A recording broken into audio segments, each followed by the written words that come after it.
Oh, welcome. We are streaming live on YouTube today, so it's going to be straight to YouTube once we are done. I'm actually not going to be recording it because since it's going to be on YouTube, it's easy for you to go watch it again as soon as we're done. Yeah, I want to place order for some food. Yes, 2 white rice. Yes, with tomato sauce. Yes, and some chili sauce by the side. All right, so we're live on YouTube now. Share the link to you on your status. Tell your friends to join. No problem. We'll kick off in exactly 3 minutes. In exactly 5 minutes. 5 minutes. Sauce, so we can accommodate more people who would want to join. And 1 jollof rice. Rice comes with stew, right? Yeah, I'm live now. Yeah. Sorry? No, I'm not ready to plates of white rice. No. Okay, for the 2 plates. Okay, fine. Then you do 1 jollof rice as well. So can that bowl serve the 3 rice?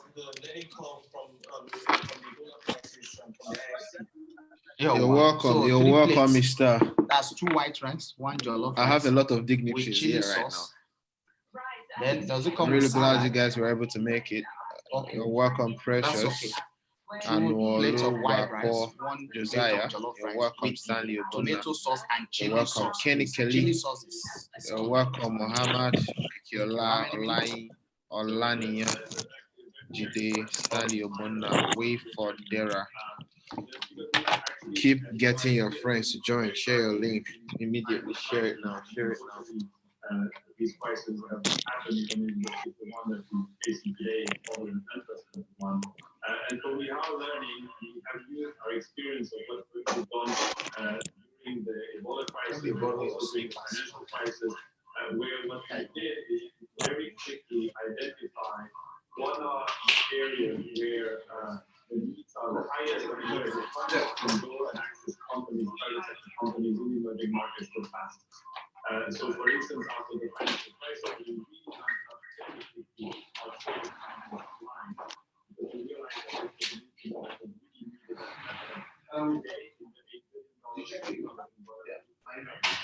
we have earmarked so yeah, it's not environment like today's environment, but companies really to be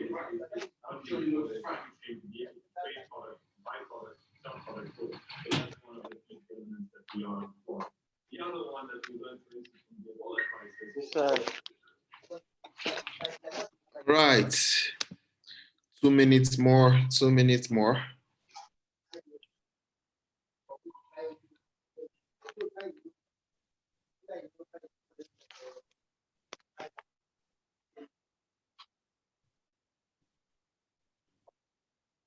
Keep sharing the link. Get your friends to join.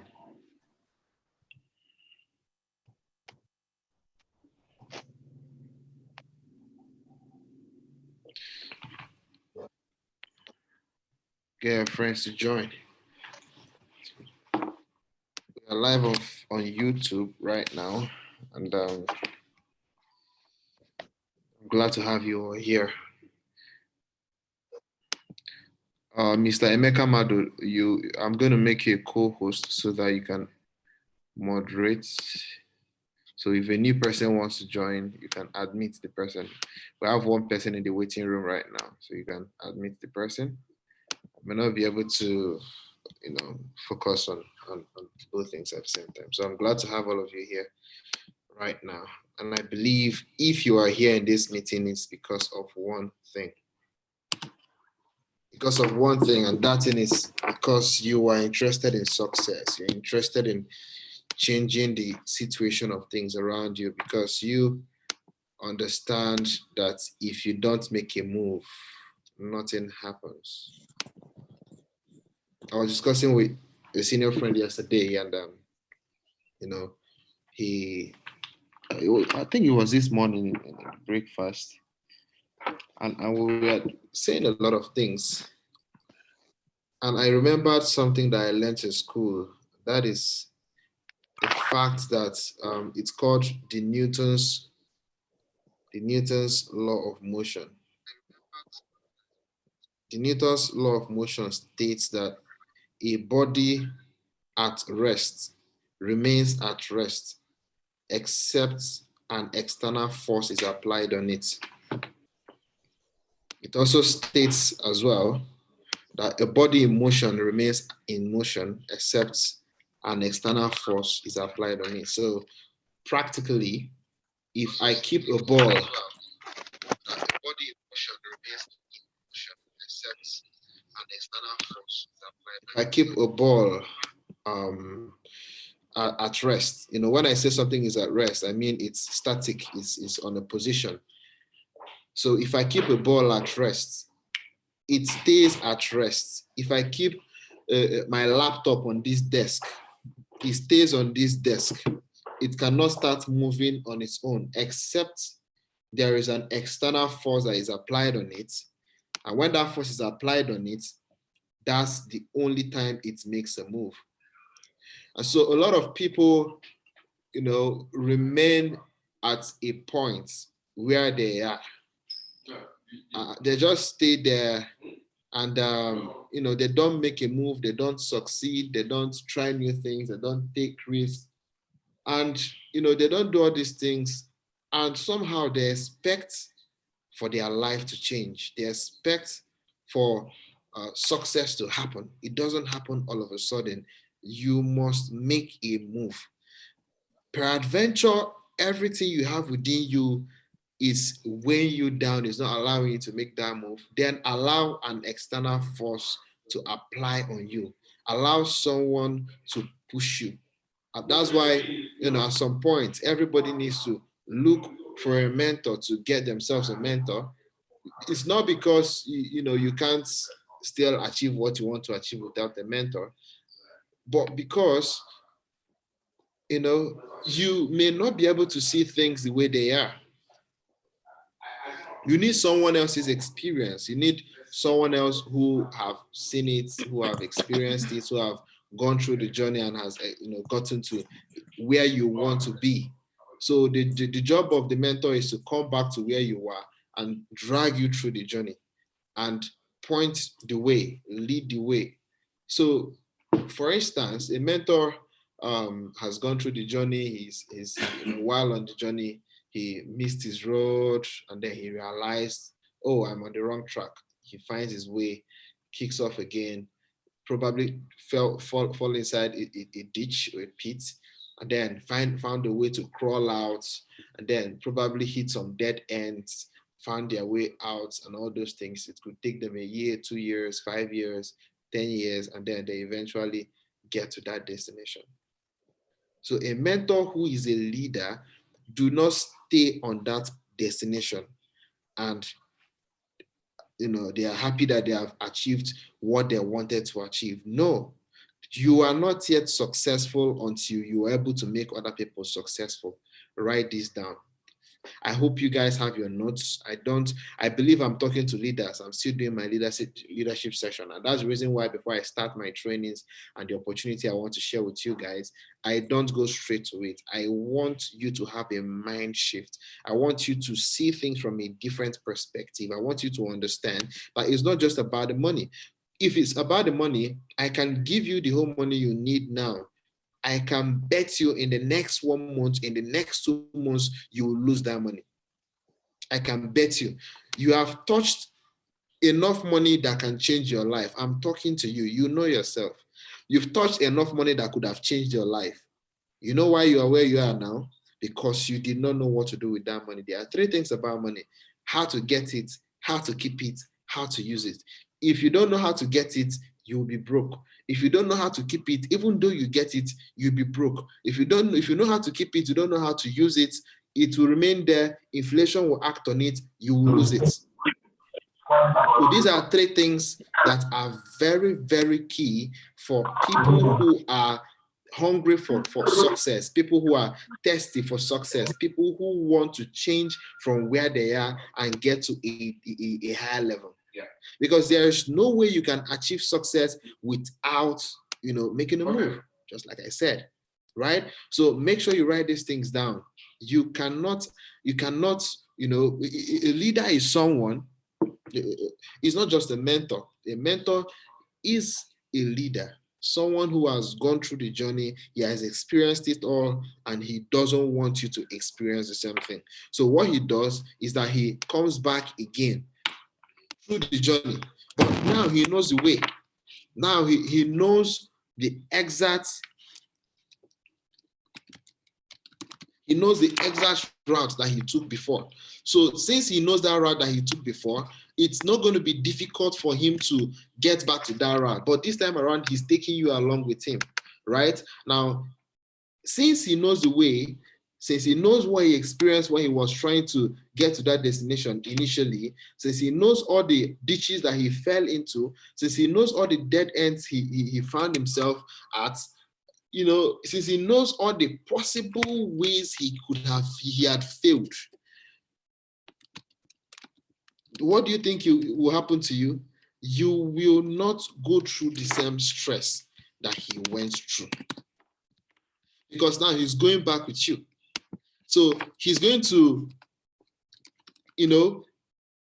recognize all those dead ends, and he's going to tell you, see this path, don't follow here. You see here, if you follow this path, you're going to fall into a ditch. If you follow this path, you're going to lose your way, you're going to miss your way. If you follow this path, you're going to fail. And it's not for you to think within your own understanding that, yeah, I know what I'm doing. And, you cannot know it. And that's the reason why there's this Igbo adage that says that what an elderly person sees sitting down, even if you climb the highest mast, you will not be able to see the same thing. It's not that they studied the same course you studied. No. But because they have experienced some certain things, experiential knowledge is a different kind of knowledge that I think it's, apart from, we have the revelational knowledge, we have the theological knowledge, and then we have the experiential knowledge. The theological knowledge is one you read in a book, right? You read it in a book, it's theory. You read it in a book, you keep reading, probably you went to primary school, secondary school, university. Those are the knowledge that you get from theory. It cannot be equaled with experiential knowledge. Revelational knowledge is the one you say you went to sleep, and then you woke up, and then somehow you remember, oh, I had a dream, and now the dream you feel, oh, I got a revelation, or maybe you had a trance, or maybe some of those kind of things. Those ones are revelational. They are different from experiential knowledge. Even the people in the Bible, you cannot compare the people who experienced Jesus Christ in the Bible with the people who had both the experiential knowledge and the revelational knowledge. Look at Paul in the Bible. Paul, even though he did not see Christ in flesh and blood, but he experienced him, he said that he met him, right? Plus the revelation he had. Look at the Gospel of Paul. It was very much open and very much detailed. Why? Because of experience and revelation. The ones that just experience, that's where you see the acts of the apostle. According to John, according to this, according to that, they are saying based on what they experienced.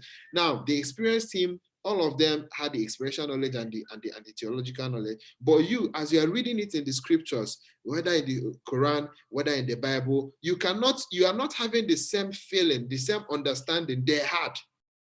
Because they had both the revelational knowledge and the theological knowledge. You only have the theological knowledge. Now the third one is they had both the revelational knowledge and the experiential knowledge, right? So what I'm trying to say is that when a mentor is trying to guide you, or when a leader or someone who has experienced it is trying to guide you, very, very important. You may not be seeing what he's seeing. And that's the reason why this period, when I watch the news and when I see on WhatsApp, people post all those kind of stuff, saying COVID-19, 5G and all those things, there's a different kind of understanding I have and a couple of other persons have that you don't have. The only thing you understand is that there is something called COVID-19, that it's a disease, it's this, is that. But there are some certain things that are underlying that you may not be able to understand. And these things are things that affect economies. These things are the reasons why the COVID-19 is even there in the first place. I believe I'm communicating. These things are the reason why the COVID-19 is there in the first place. The whole 5G, the whole stuff, the question is, how prepared are you for the post-COVID-19 activities? Because the economy will not remain the same. Everything will change. It will be upside down. The world will not be as it was. See, people are waiting. I was speaking with a friend, and the friend told me that she can't wait for this COVID-19 period to pass so that people will resume activities as usual. Which activities is going to be resumed as usual? When your country is falling below its, see what is happening right now. If I open your eyes to it, you will marvel. So activities are not going to open as usual. And if you are hoping that within 1 week, 2 weeks, as they said, 14 days, COVID-19 is going to be over, I'm sorry, COVID-19 is not a course. That is 2 weeks course. When you go home and take the course, after 2 weeks, you graduate and then you continue. No. COVID-19 is not, there's no place in the calendar where it is marked that COVID-19 is from date A and it's going to end, maybe it will start in March. First March 2020, and then it's going to end in 21st April 2020. That is not it. There is no clear definition of anything about it. So anybody that is telling you, okay, let's just 21 days, from 21 days, you'll be surprised, another 21 days, or probably another 60 days. That I'm not praying, but I'm trying to let you understand that you have to be objective in your thinking. Let everything that is happening in your mind now be, what should I do? What next? Because not everybody is prepared for this kind of period. Companies are grounding. Most times I'm on what do you call it? Market capitalization of a lot of companies. I'm looking at a hotel that is 600 persons capacity, running in full capacity, but only 30 rooms are occupied. That means they are spending from their reserve. And sorry, they will keep spending on their reserve until they run out of reserve and they'll have to shut down. People, what do you call it? I was watching also in the news, some what do you call it? Petrol stations are complaining, even though they are allowed to operate. No cars are coming.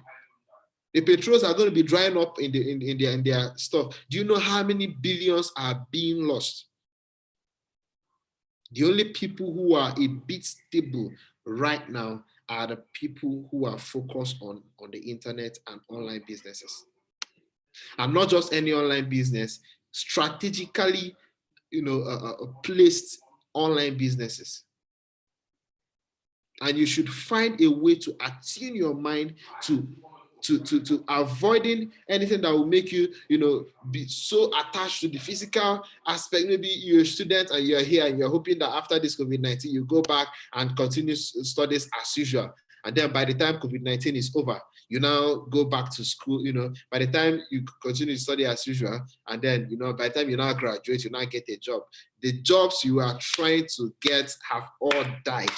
COVID-19 and the current, let me not even mention COVID-19, the new world order and the things that are coming, the things that are going to happen are currently happening both underground and on the surface, are there to change the world from what it used to be. So you have to open your mind. You have to understand that the current currencies that people are using are not going to remain the same. What people are going to be using post COVID-19 is a one world currency. It may not surface immediately, but you have to understand that, everything has to do with stages, right? The first stage is the economy of each country will crumble. then those countries will have to start looking for solutions. Because if they don't look for solutions, the people who are, the residents, the people who live in those countries, they're going to start dying of hunger. For those who don't understand, for those who are not opportune to be part of this kind of meeting that will open your eyes. People who are top citizens, people who have billions are going to be broke if they don't understand how to hedge their money and how to transfer into a stronger currency. If they don't understand how to preserve their wealth, not even about stronger currency. Let me talk about wealth generally. Real estates are going to suffer.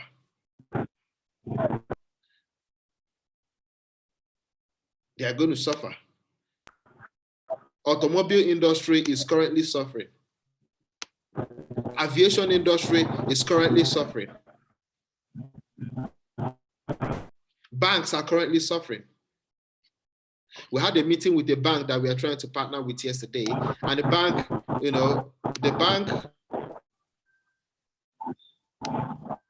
Emeka, try to moderate this person that is unmuting himself. If the person unmutes himself too much, delete the person so that the rest of the people won't be distracted, please.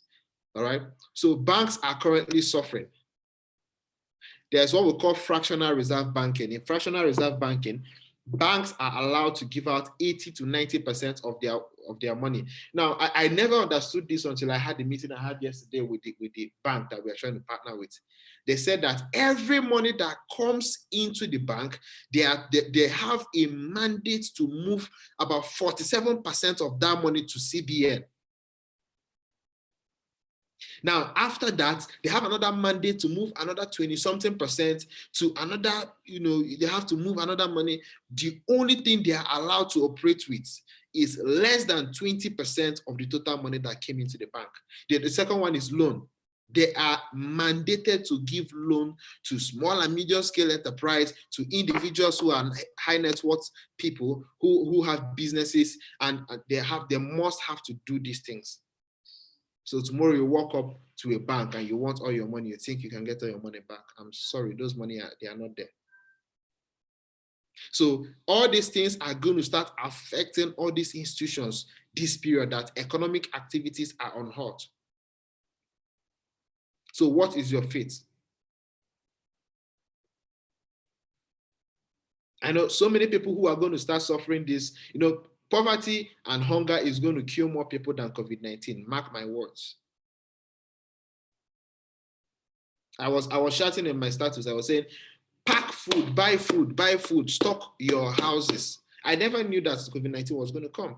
I was just talking about the economic meltdown that is coming, global economic recession. I was talking about it. I didn't even know this one. This is part of the plan. Vision 2020, they call it. We are actually seeing the vision now.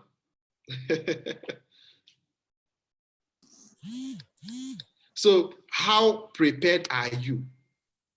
Most people, they don't have savings. It's now you understand the reason why financial advisors like us keep telling people have savings. It's not about investing, it's not about trading, it's not about, you must have a savings for the rainy days. Every investment is a risk. Write it down. The question is, how calculated is the risk you are taking? How calculated is risk you are taking? That's just the only question. You have to be calculative enough to know this one. Recently, I'm going through a series of training, and I've learned recently that if money is going to leave your hand or your pocket, it must come back with something extra. If you're going to do a business of $10,000 and it will give you only $200 profit, it's a high risk business. Don't do that business. $200 and you're risking $10,000. Don't even try it. It must be tangible. It must be something reasonable. Outside that, have a savings.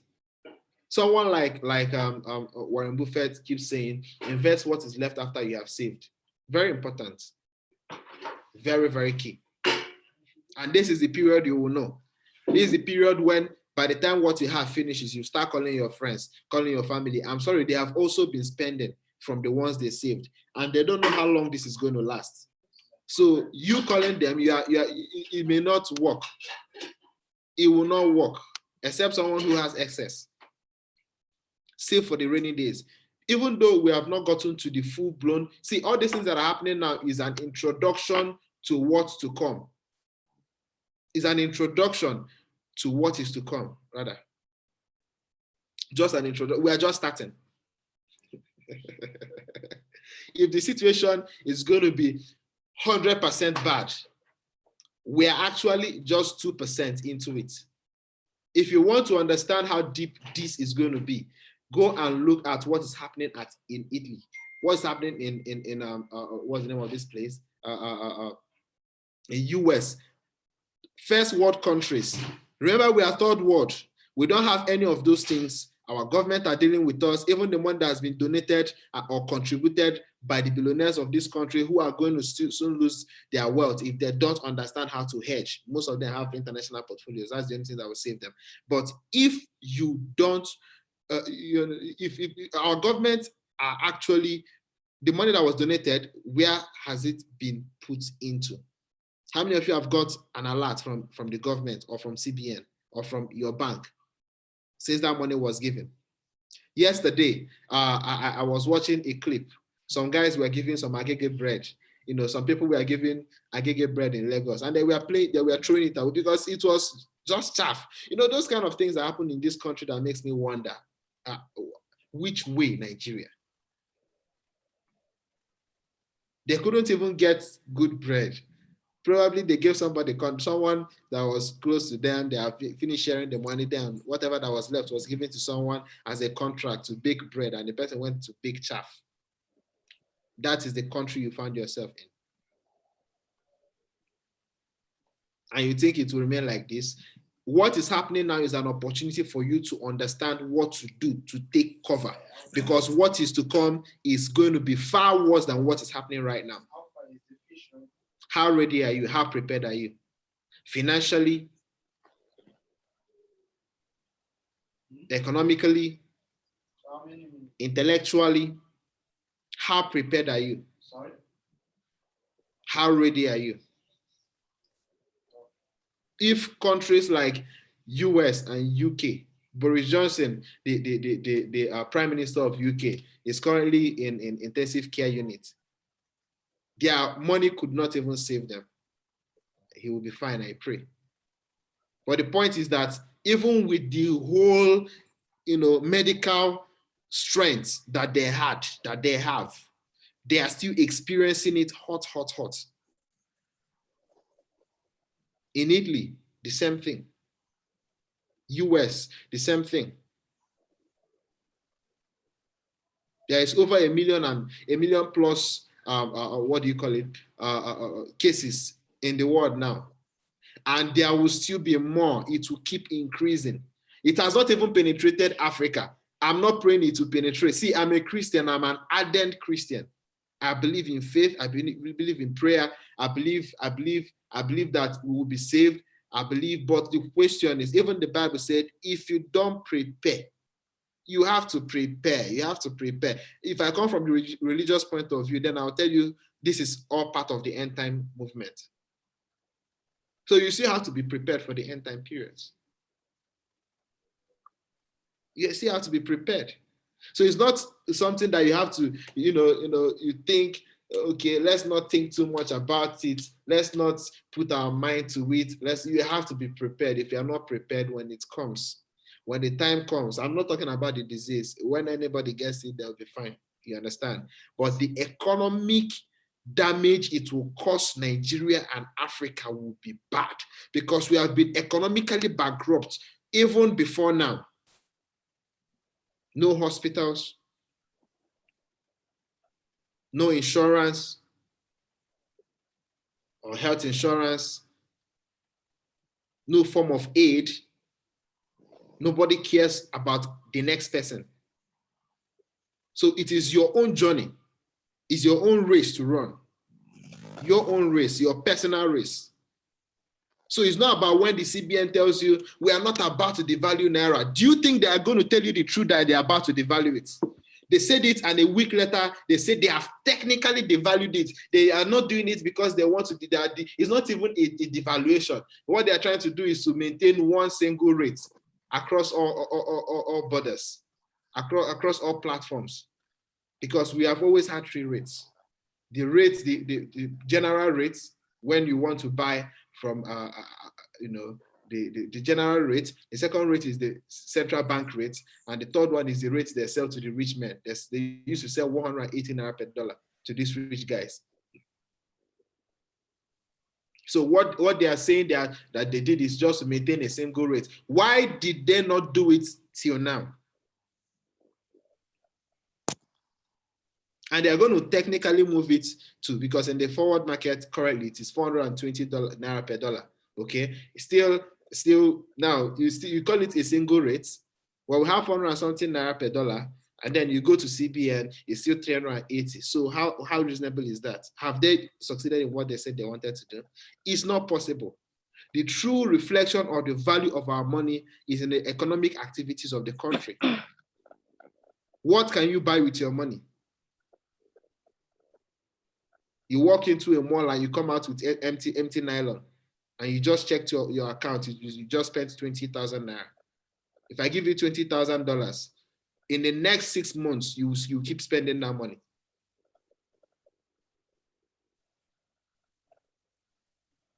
But at some point, 1 naira was more valuable than dollars. How prepared are you? What I'm giving you is the vaccine of the economic crisis that has come. You see, there are two diseases that is flying around now. The first disease is COVID-19, the physical one that you're experiencing, that you are seeing people dying of. The second disease is the economic disease that has hit Africa badly. You can be infected by COVID-19 and be healed, but the economic disease that is coming, hey, if you don't take advantage of the opportunity that is before you now, the window, the door is open now, and it's not going to last. It's not going to last. It's not going to last. I'm going to say it again. It's not going to last. So if you don't take advantage of this opportunity now and hedge your funds, I call it the Abacha strategy. If you don't take advantage of it now to do what you should do to save yourself, financially, economically, intellectually, work with people that understand the trends and what is happening, then I'm sorry, you're going to be part of those who in the next 10 years, next 20 years, I'm sorry, you have not recovered because you went down with the economy. What's your economic value? What business are you doing now that even though this situation is happening now, you are still making money? How much have you made in the last 24 hours? So businesses are shut down and your pocket is shut down too. Can't you see how economic valuable you are? Think about it.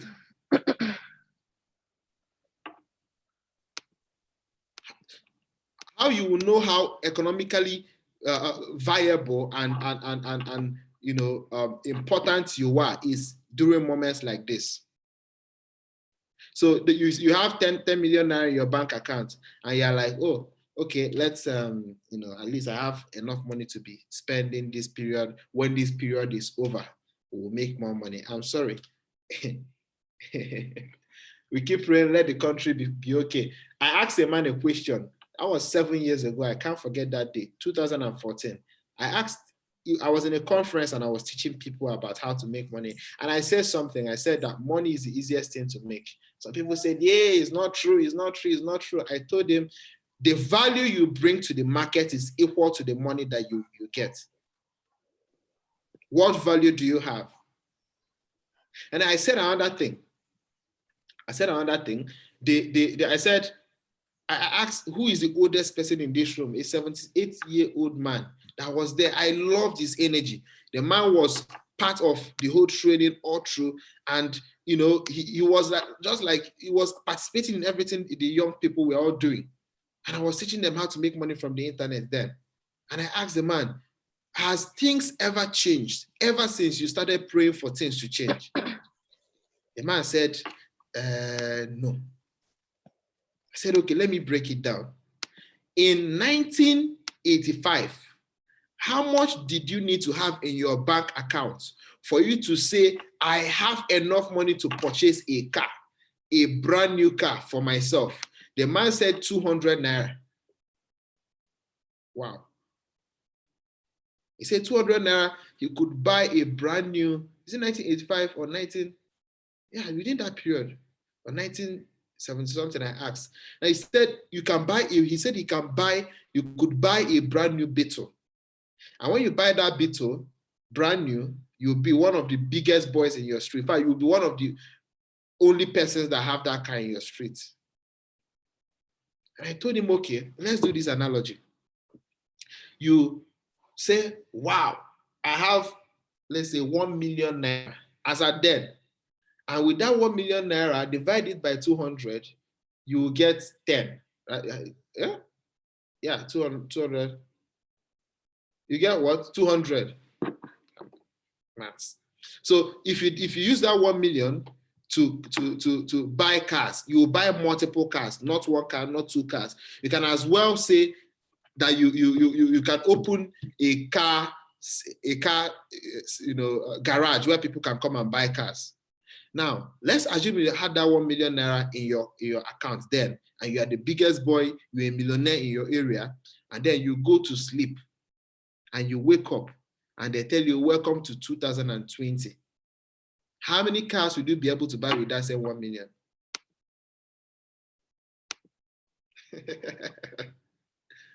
So time has passed. 1 million cannot even buy you a brand new car. Probably may not even be able to buy you a good keke. I don't know how much they sell keke now, but I know it's on the high side. So every day you wake up, they tell you that bread that you used to buy 12 naira is now 15 naira. You say, maybe a new government will bring a change and things will get better, and then we'll be able to, the economy will change a little bit. And then a new government comes. The same bread you bought for, let's say 20 naira, you're now buying it for 15 naira. And all of a sudden you are buying it for 100 naira for one loaf. A friend told me that when he was in school, I went to UNN, that when he was in school, his school fees was 80 naira as at 2001. 80 naira for his school fees. A medical doctor, Dr. Chiki, 80 naira. What can you achieve with 80 naira today? I remember those days when I'm going to school, they'll give us 50 kobo, 1 naira. We'll have those coins in our pocket. During break period, we can buy abacha, we can buy agidi, we can buy kuli kuli, and we'll still have some change. Today, what can you buy with 100 naira? I'm not talking about 50 kobo. Are you hoping that tomorrow things will get better? Next 20 years, you will look back and say, those good old days, and you'll be talking about 2020, mark my words. So how prepared are you? In this dispensation, you are hoping on brick and mortar business. You are hoping on a business that is dependent on you, going somewhere, sitting down and doing business. And things are changing. Financial activities are going to change beyond your recognition. Nobody will, post-COVID-19, pay attention, post-COVID-19, nobody will want to touch fiat currency. Nobody. Because the reason why these diseases like this spread so fast is because the guy that had COVID-19, he coughed and he had some of the virus in his hand. And then he entered a car. And then it's time for him to pay the cab guy. He dips his hand in his pocket, picks money, pays the cab guy. Cab guy receives it, puts it in his pocket. He has contacted, he's going to clean his face, his mouth, his ear. He's going to contact it. He's going to cough. The money keeps spreading. That 1 unit of that currency would go around almost the whole country. Everybody's going to touch it. Have you ever seen where they are washing money? Or have you ever seen somebody spraying, what do you call it, sanitizer on your physical currency? All of my senior friends, from the day I met him till today, I've not seen him touching one kobo, I mean fiat currency. For every transaction he's doing it electronically. Even if it's 500 naira he wants to pay. The day it got me laughing. Actually, I didn't laugh out. And if he listens to this training, this meeting, he's going to really laugh. Was the day we were in Lagos traffic, and we are going somewhere, right? I was actually driving, and we met some guys that wanted to sell, some of these frames, and then car charger and all those things. So he wanted to buy one of those things. And the guy, those people that used to stay by the roadside, he called the guy. The guy told him the price. He said they agreed on the price. Finally, the guy gave him the stuff. And the guy told him, okay, give me the money. He said, okay, I'll send you the money. And funny enough, he's not even the one that used to do the transfers. His secretary. His secretary was the one that did the transfer. So what he did was collect the guy's account number and told the guy, don't worry, you'll get the alert. So how the guy believed that he was going to get the alert, I don't know. Of course, because of the way we are dressed, you'll be addressed the way you are dressed, and then our car and everything. So he knew that these people are not going to run away with my money. He just gave his account number and he went. And of course, he got his alert. But as little as, I think what he bought was about 2,000 naira. He did not have the cash, but he had the whole money in his bank account. He doesn't want to touch cash because he knows the implication of all those things. The same money you would dash a beggar in the street. The beggar will use it to buy food, and he will buy it in somewhere that is local. That person will deposit in the bank. That bank, you now that is doing selling, say your business is clean, neat. You are doing what we call sanitization in your business. When you go to the bank, they will give you the same money. So that debt that you are running away from, you must collect it as far as it's fiat you are dealing with. So what is the easiest way to spread diseases? So it's inevitable. Okay, let me talk about the cost of production of these currencies, of these fiat currencies. It costs more than 5 naira to produce 5 naira notes. So how economically viable is it? It costs more than 5 naira. It costs more than 10 naira to even produce 5 naira notes. So how does it make sense economically?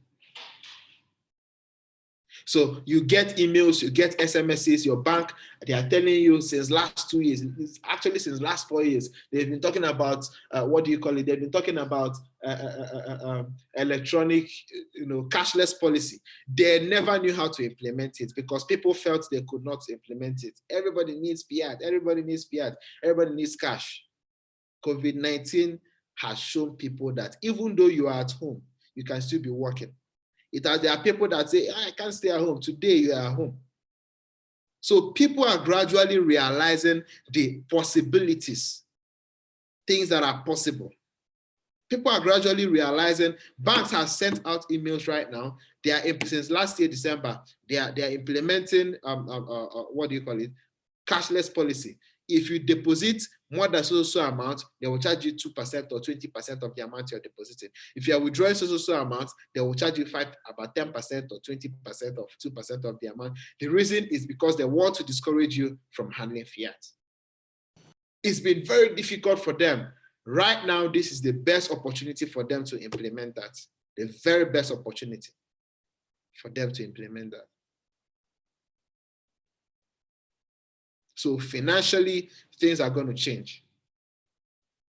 People are going to start working on, I think, the West African, or they call it African Union, they've been working on EcoCash. EcoCash may not ever come to fruition. Because it's still fiat. You understand? So it will not even work. The only thing that will save the world, and the only thing that would work generally, is electronic means of transaction. Now, we now say, the central bank now says, let us now implement electronic naira, or NGNT, or electronic naira. And then they implement it. But the economic value of the currency is still dead because there's no economic activity. A lot of people are going to lose their job because businesses, CEOs are creative people, right? They are leaders, they think, they are creative, and they find a way to fit into situations. They try to fit into anything that happens. So this period that COVID-19 has happened, those CEOs will realize that after all, I don't actually need up to 20 staff. Now that everybody is home, I don't even need security. My business is still running. All I needed was to do, probably use Zoom to communicate with the key people that are supposed to work. So they will discover that they've actually been carrying some dead weights. They will realize that, are you serious? Since we started staying at home, actually business has been running. But I'm talking about the smart ones. Business has been running. And I actually never needed to have an office because people work from home, they join from Zoom, all those things, and business ran flexibly. I don't think I will pay for office rent again. You will see a lot of businesses will go from working from offices, and they will limit the number, even if they are going to have an office. Some that have 100 branches will end up having only one branch. Mark my words. Because it's not necessary. And the next thing they will do is that they will start shedding off all the staff that are not technically inclined. They are going to start employing staff that are technically inclined, staff that understand how to use Zoom, how to manipulate things online, how to navigate through the internet. So how technologically ready are you for this technology era? Because that's the era we are entering. And that's the reason why, until this period, there was nothing like 5G. They are providing you the only thing that will stop you from being active on the internet and still making economic sense. The only reason for that is bad internet access. Oh, poor downloads, all those things. And that's the reason why the powers that be, the people who are in charge of all these things from the background, they knew, and they are providing you the good internet access you will need to be viable, even from the comfort of your home.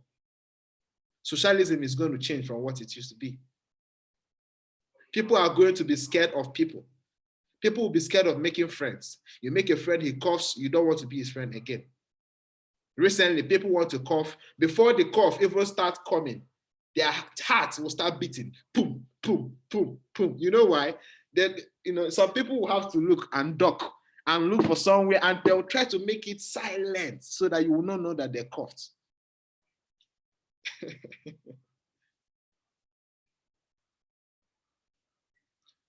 What I'm trying to say in essence is that you have to look.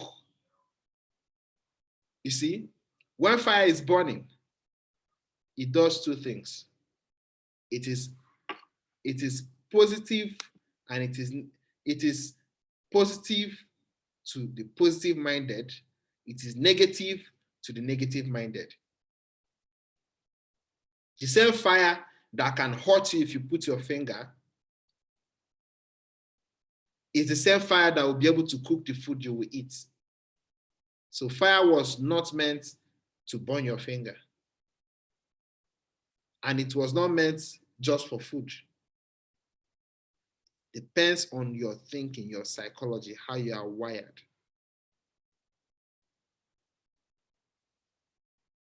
So how are you going to take advantage of the fire? This fire that is burning economically, this fire that is burning globally. Remember, I'm trying to tell you, we have not experienced 1% of what is about to come globally, right? Especially in Africa. Now, this is the time, the window period, when you have to arrange yourself and prepare for the worst. And prepare, because if you prepare properly and you understand what you're doing, by the time whatever that happens, you're on the flip side. You're a big boy, you are making money. Most billionaires and most millionaires, people that are economically valuable right now, people who the world respects so much, they took advantage of moments like this in the history of the world, economic history of the world. When it was real estate. A lot of people right now, people are trying to make money from real estate, but the goons, the people that made the real money from real estate, made the money when the real estate bubble busted. Even the ones that made money before it got to that bubble, okay, they took advantage of some things. When the bubble busted and there was a huge decline, people that had real estate, they started selling it for peanuts. The smart ones started the real estate business again, buying from the crumbs. And right now they are the big boys in the real estate industry. People who are going to make change are people who are able to take advantage of situations. No matter how negative the situation is, your duty is to look for the positivity in that situation. So we are talking about the financial aspect of this right now. And we are talking about the fact that this will hit our economy and hit our economy bad, especially those who did not prepare ahead of time. How will you prepare yourself ahead of what is coming? I'm going to give you 3 points. The first point is this. Last year, around August, September, October, November, even up to January, I kept hitting it on my status. Naira is going to be devalued. Naira is going to be devalued. Naira is going to be devalued. At first, people did not believe. At first, people laughed. At first, people did not think it was going to be real. I said it's going to hit 1,000. They never believed. The few that believe, see, a prophet is not known or believed in his land, in his hometown. That's the truth. I'm not saying I know it all. I'm not saying you understand. Sometimes even when you say some certain things, people will neglect it. They don't know the reason why you are saying it. They don't understand the rationale. They don't understand where you even got the information from. So they think you are just saying rubbish until it happens. Now, when I said it, there are a few persons that believed, that listened to me. Most of them, up to $200,000, converted their money into US dollars in their domiciliary bank account. Some of them did that in Bitfxt platform. And right now, $1 is 400 and something naira. They converted it when it was 365. Check it. They didn't trade. They didn't do anything. They just held their money, but they held it in a better place. And today, if they want that money back in this Nigerian currency, they will have more. I also have someone I told about this last year. Person did not believe. About 4 days ago, he called me. He told me that he had $100,000 in his bank account. He did not, immediately it came into his account. He just converted it to Naira. And 2 days later, Naira devalued. And now if you should convert back that money to dollars, he will have about $72,000. That means that about $28,000 has gone into the winds because of your country's economic situation. And it's going to be worse. On a normal, as of January this year, I posted on my status the current inflation rate of Naira. And guess what? The current inflation rate of Naira as of January was 17.8%. Almost 18% inflation rate. So I'm just saying, you are only holding your Naira at the end of the year. You did not do anything, but you have lost 18% value of your money. You didn't do anything. You didn't do anything. So you can imagine what the inflation rate is now. Let me give you some pointers. Remember, I'm talking about the currency aspect of it now and how you can take charge and take advantage. Remember, the first currency, let's assume right now you have your money in your bank account. At the end of the year, you have lost about 18% of that money, right? And now, our country depends on oil, crude oil. We export oil. And when we export it, remember, anything we do within our country, what we earn is Naira, right? Mm-hmm. So we export oil as a country. If we export oil and we sell it to US, to UK, to other countries, what are they going to pay us with? They'll pay us with dollars. Yeah. When they pay us with dollars, that's what we keep in our reserve. Now, when we keep those dollars in our reserve, that's where the budget of the country comes from. Our country, we've been borrowing, we've been owing debts. China has given us a lot. In fact, the labor that they even employ in our country is still Chinese. US and other countries, every time we are borrowing. And all this money we are borrowing, you think when we borrow this money, when we want to pay back, we pay the exact same amount? No, we pay back with interest, sometimes 10% interest in dollar-denominated debts. We want to pay back, we pay back in euros, 10%, 13% per annum. How do we hope to pay this money back? From our crude oil sales. Our crude oil sales. So every year, even before we make our sales, because we have spent so much and we have paid debts, our reserve is almost empty. We have little or nothing left. So what we do is we now make a projection and say that since last year we were able to sell 1 million barrels of oil, and we're able to make 20 trillion naira, which is about $50 billion. Therefore, this year, if things work according to the way they are supposed to work, we are going to make sales of up to another 1 million barrels or 1.2 million barrels based on demand and supply, right? Okay, so based on demand and supply, we'll make so sales, and then we are going to raise, and then we are going to sell each barrel for $57. For every barrel we sell for $57 and we sell 1 million barrels, we are going to make so amounts. All right. Then from there, we'll pay our debt. We'll be able to take care of everything that we need to take care of in the country. So once that declaration is made and they say that based on this calculation, our annual budget is 10 trillion naira or 20 trillion naira, they will write it. What happens? Remember, they have not made that sales. They only did a projection. Now, with that projection they made, they will start collecting money from central bank, and they'll start issuing checks that for money that are not in existence, money that is not in existence, they will start spending it in the country, hoping that when they make the sales, they will recoup, they will pay back.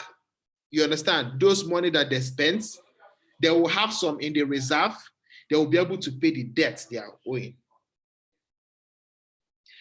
But remember, according to some of my trainings, when I do my financial intelligence training, I tell people, never spend money you have not received. Write it down. Never spend money you have not received. Never spend on hopes. Your uncle says he's going to give you money, and you hope he's going to give you money. Now you have 10,000 naira with you. Your uncle said he's going to give you 20,000. You're like, okay, when he brings the money, I'll have 20,000. Okay, let me just use this 10,000 and pay for this. Let me just, go to party. Let me buy shoe. Let me buy phone. Hoping that when the 20,000 comes, you replace the 10,000, you have extra 10,000. That's a very wrong thing to do, because that money will not come. You have spent your 10,000. He tells you, oh, there was this business I was trying to do, and the money didn't click. All right, let me hope what happens by next week. It means that even if the money comes the following week, the rest of that week, you don't have anything. You have lost your 10,000. And what if that money eventually doesn't come? That's exactly what happens to our economy. When we depend on some of those projections, it doesn't usually rhyme. So we hope to sell so number of barrels, because we are not the monopoly of oil. Remember when oil was discovered in Nigeria? We were one of the biggest exporters of oil. They did not know that so many other countries had this oil until they started discovering it. But we are still dependent on that understanding that we had, that belief that we had, those things we felt we had. At some point, they said that Nigeria is potential global economy, potential world power. Yes, it was once said, if we have people in this group, in this meeting, who read some of those things, or we are there when some of those things were mentioned. Those who read history, we were once in that position, but we lost out. We refused to diversify. So the biggest problem of this country is that we have refused to change or adapt to change. And that's the same problem that the people who are within the country are also having. We have refused to adapt to change or to accept change when change comes. The only change that we have adapted to is the one that Buhari promised you that never came. That's the only change you have agreed to adapt to. So now we are not able to make those sales. What happens to the economy? Bam, it goes down.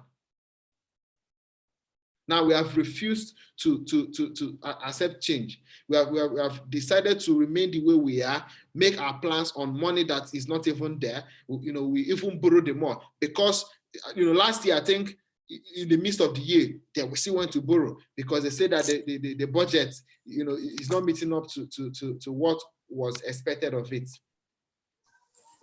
Now this year, Saudi Arabia has declared oil war against the rest of the world. This oil war they have declared, they are not going to fight anybody with gun or see. War has changed from what it used to be. Take note of that. People are expecting World War III. Even when the Russia and US was about to have clash, people were saying WW3. You never knew that the World War III is going to be a biological warfare, which is what we're experiencing now. COVID-19 is a biological warfare. You don't know. You better know now. So the other people are using their own advantage to protect themselves. Saudi Arabia wouldn't have declared that kind of oil war if things were normal. Let me shock you. The reason they declared that war is because they know that the world is moving from oil to a different kind of economy. They know that the world is not going to be dependent on oil anymore.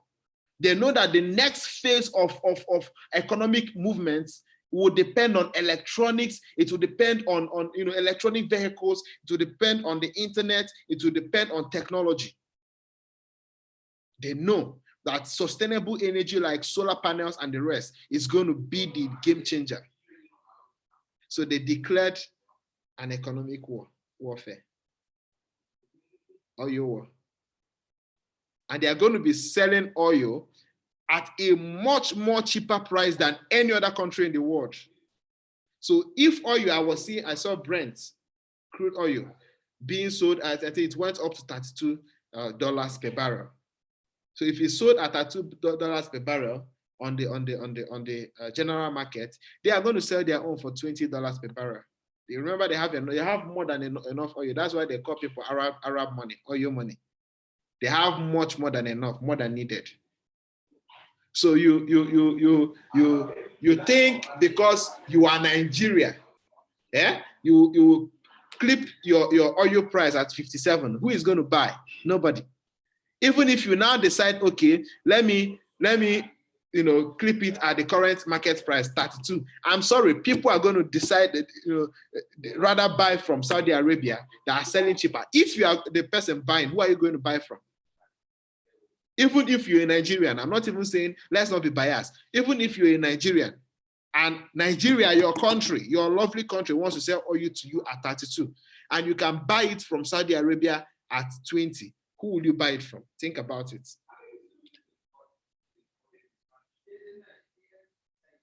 So you are not going to make a sale. And that is the reason why our oils are stranded in the high sea. Go and research. We have not lifted oil. We have not lifted a barrel.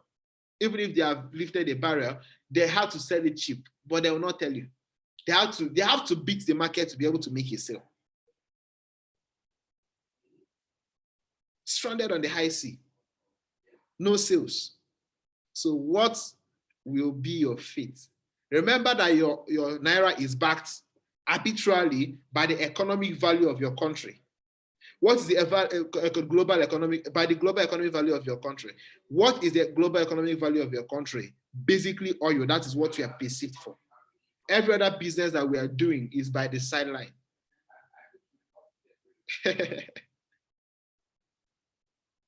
What is it that the world needs that we are selling? There could have been plenty of them, but we decided to stick on oil. Now we are not making a sales. What is the fate of our economy? What is the fate of your naira? So you think it's going to go down to 365, or you think it will remain 400? I'm sorry. When it even went down to that 420, this COVID-19 thing has not even come into play. People were still working.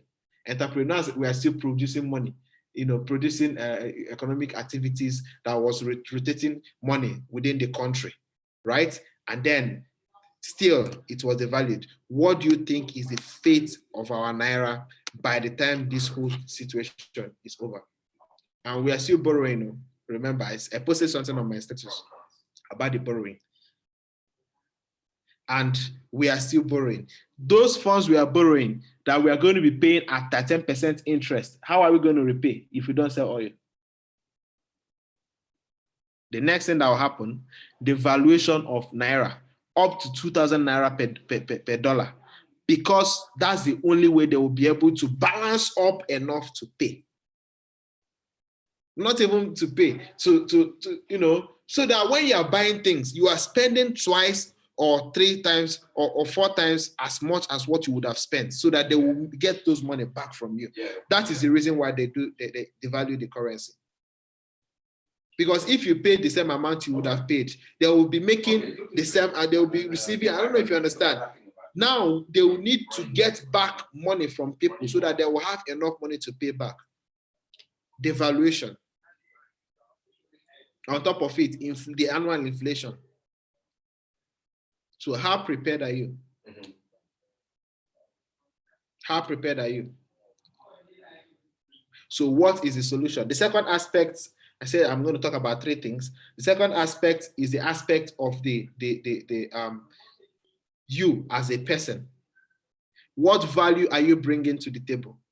At this point in time, what value are you going to give economically to be relevant, to remain economically relevant, even though you are at home, so that on a daily basis, you are still making money to sustain yourself?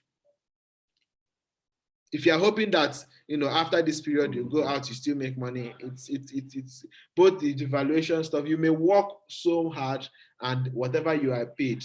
When the government increased the minimum wage to 30,000 naira per person, minimum wage, people were rejoicing.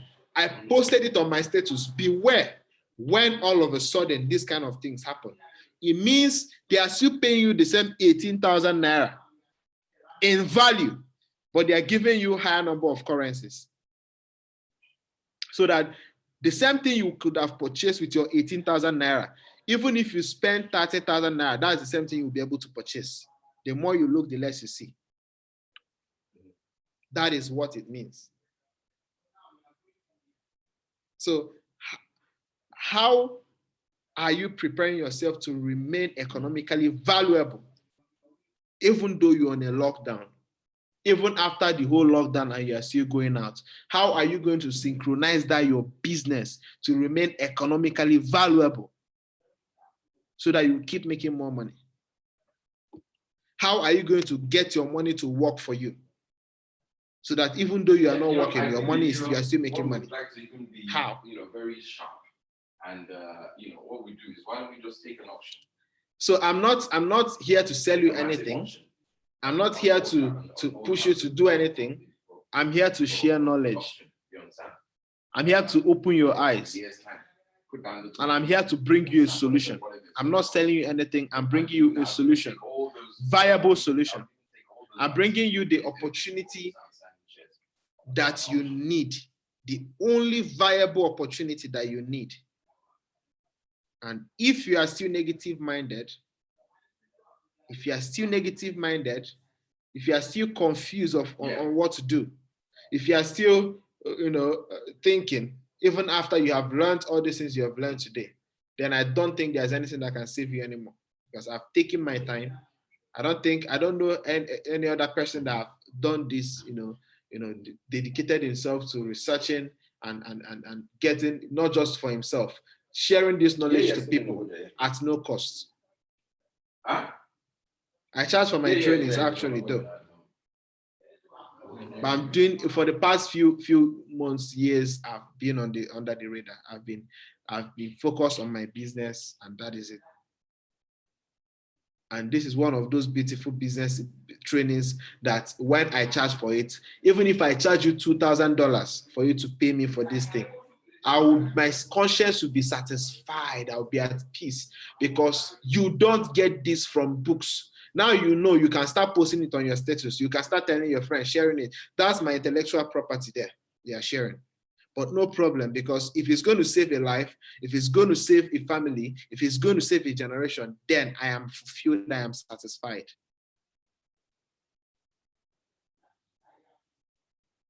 What opportunity and what business am I saying? I'm not business. What solution am I giving you today? I asked the question yesterday for the people who attended, and I asked, if you have 1 million naira, if you have 10 million naira, if you have 100 million naira, what will you do with it right now? Knowing that money in the next 4 months, in the next 5 months, you will have to, if you were going to use that money, that 10 million, to buy something that is worth 10 million, in the next 4 or 5 months, you will need to add an extra 8 million on top of that money to be able to buy that same thing. How do I mean? If you were going to buy a bottle of Coke in 2010, 2013, when dollar to naira was 150 naira per dollar, if you are going to buy a bottle of Coke then, you were going to spend 25 naira, isn't it? Today, you will have to add 75 naira on top of that 15 naira, on top of that 25 naira, to be able to buy the same Coke.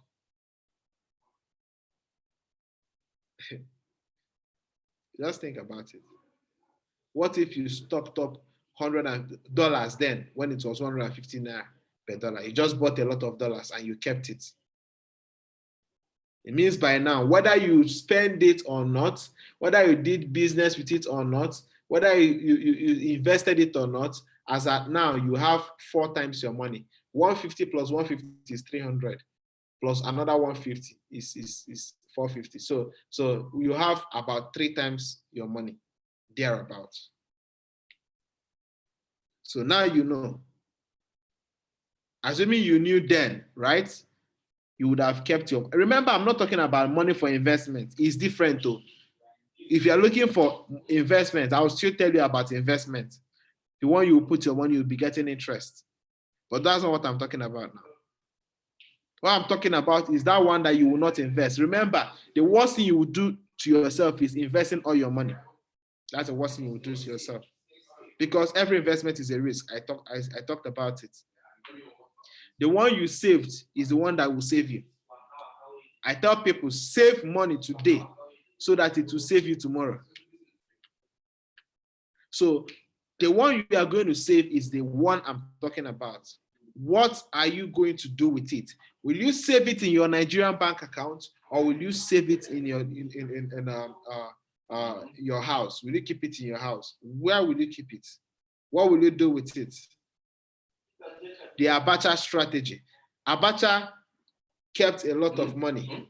Probably what he looted was just 1 billion naira, which was nothing. Just 1 billion naira. And because the period he looted it, what do you call it? 1 billion naira was equivalent to almost $1 billion. Or 1 billion naira was equivalent to let's say, equivalent to $800 million. Maybe that's all he looted. But guess what? Till today, from his grave, he's paying off debts that he did not owe in Nigeria. The debts that Nigeria is owing, They will just, oh, Abacha's loads, they will discover this amount, they will bring it out. By the time they convert it to Naira, it's huge money. Why? Because then it didn't take him much. That money may not, they call it generational wealth. How will you take advantage of now that our currency is about to mess up, to keep your money? I'm not saying you should, to keep your money in a currency that is 100% backed. If you have a domiciliary, not domiciliary account, domiciliary accounts are not the best bets now. If you put your money in a domiciliary account, you will lose that money. You will lose that money. Even if you keep it there, by the time you want to spend, you will have to convert it to what? To Naira, right? And in fact, you can't, I will send a lot of links on my status. You need to know. So every opportunity they find to collect every dollar that is available in Nigeria, that's exactly what will happen. Just understand that. So what do? Put your money in dollars, but not a domiciliary account dollars. Put your money in a stable digital currency. Now, there are several stable digital currencies. There is Pax, there is Maker, there is DAI, there is a BUSD, there is a USDC, there is which other one? USDT, there is TUSD. All these stable currencies that are backed by US dollars are the future of currency. Maybe not all of them. Maybe not all of them. Maybe US eventually, as they are working on it now, I think they have even launched it. But maybe they are going to have a dollar digital currency. Maybe. But by doing what? By preparing yourself ahead of time, you would have hedged your money in US dollars, which is stable, and you will be able to transit into any other one that becomes the major one. I'm talking about maybe US decides to do their own, or maybe the currency eventually is going to be decentralized, and government will no longer have a grip on their own currency. But the point is, the opportunity you have now is to move your money, hedge your money on a stable coin. And which stable coin am I providing to you as a solution now? The name of the stable coin is Centi. Centi.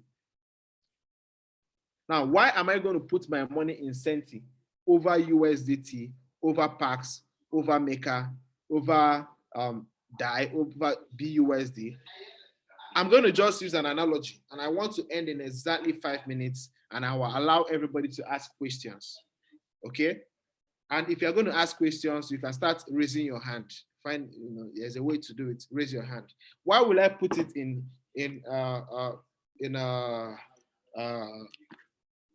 Centi instead of BUSD and instead of USDT and the rest of the stable coins? Number one, if you have your money in all those other stable coins and you want to buy something from online, from Jumia and these other online platforms, will you be able to buy it? No. If you want to pay your NEPA bill, can you pay your NEPA bill or your electricity bill using any of those currencies? The answer is no. You want to charge your phone, will you be able to recharge it with any of those currencies? The answer is no. You want to pay your children's school fees, will you be able to pay it with those currencies? The answer is no. You want to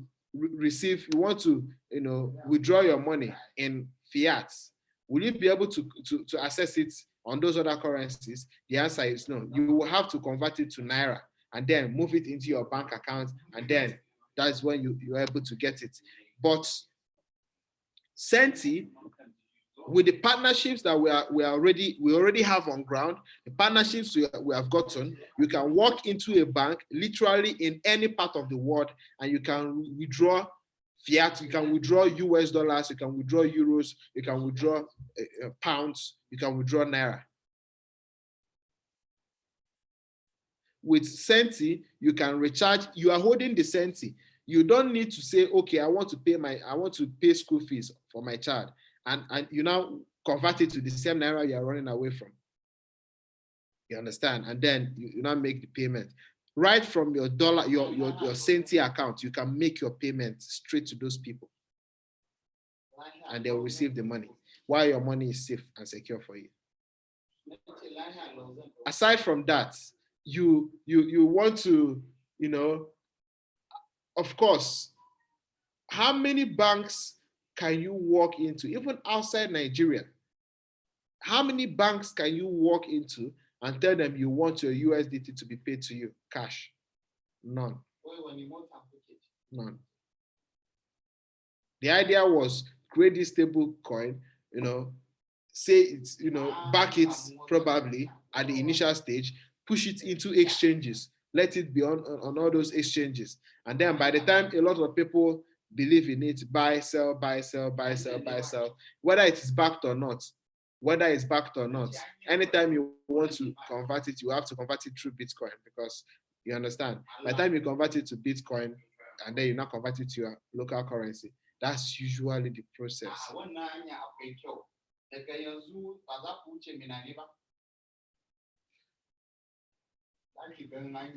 There are lots of other benefits, including you being able to join a contract. You have a contract, just like if you go to Binance and some other platforms, they have a contract where you can stake, USDT, and per annum you receive some dividends. That's exactly the same way, what do you call it, Senti works. But I'm going to shock you right now. I'm going to give you a shocker.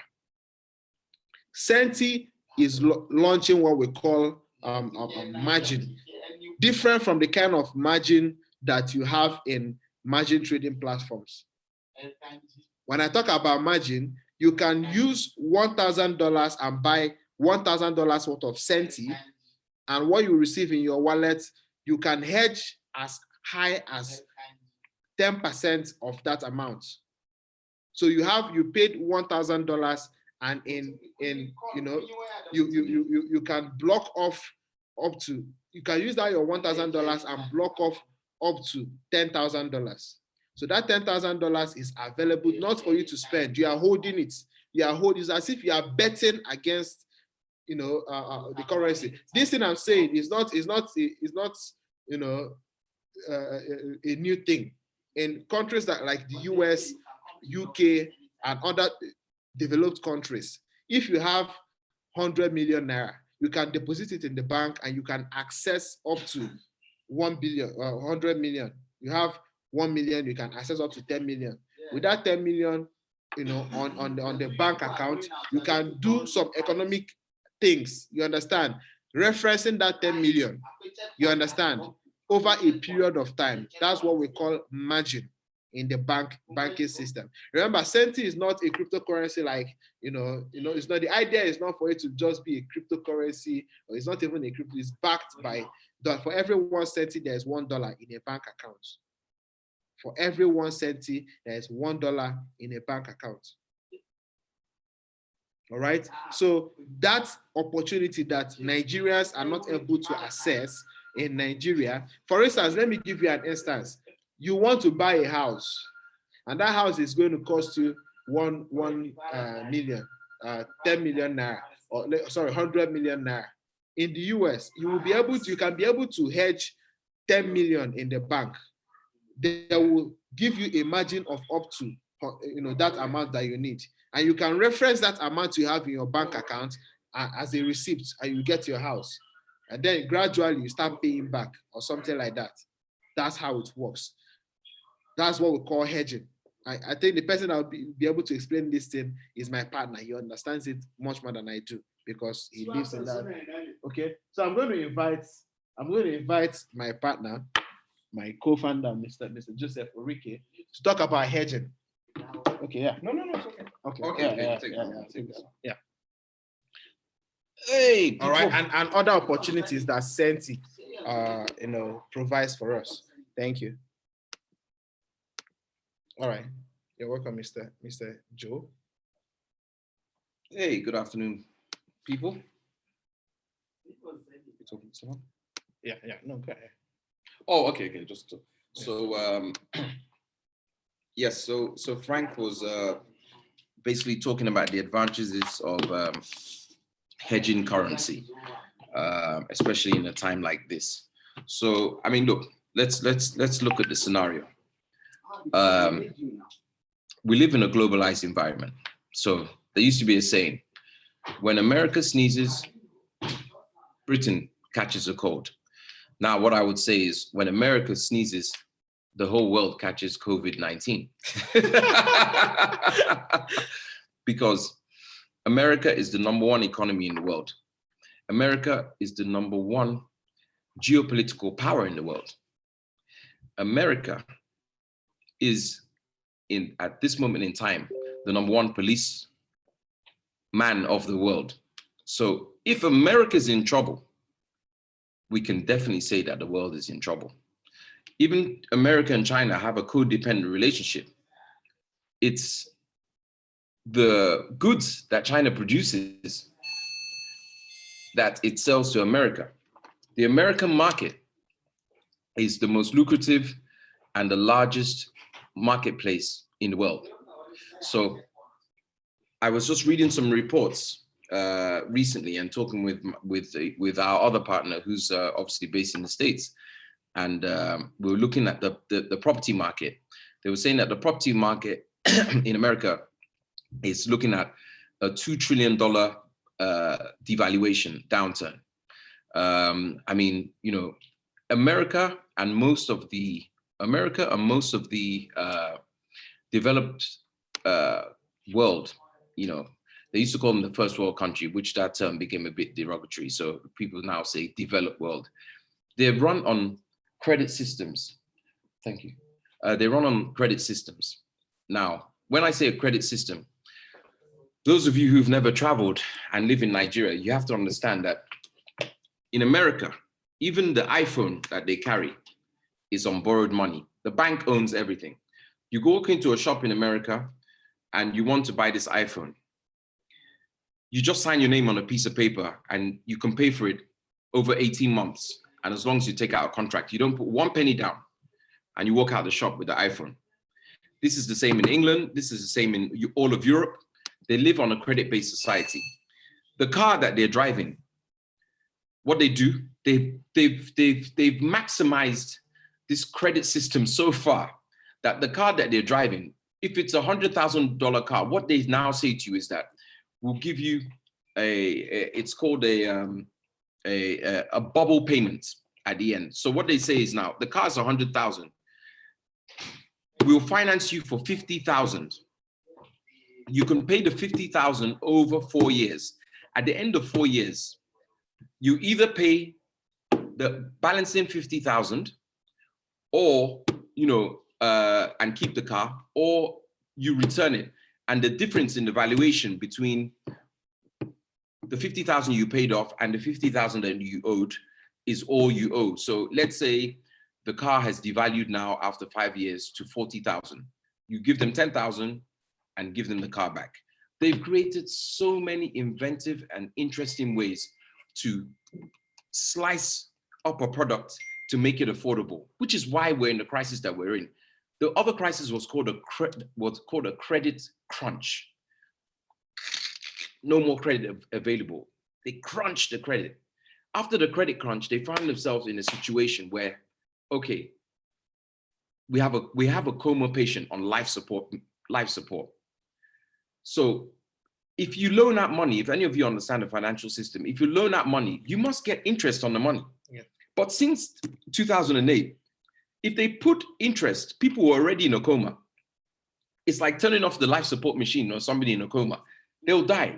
And right now, we are in the depth of the we are in the you know process of the death of the financial systems that were created since the Bretton Woods systems after the Second World War.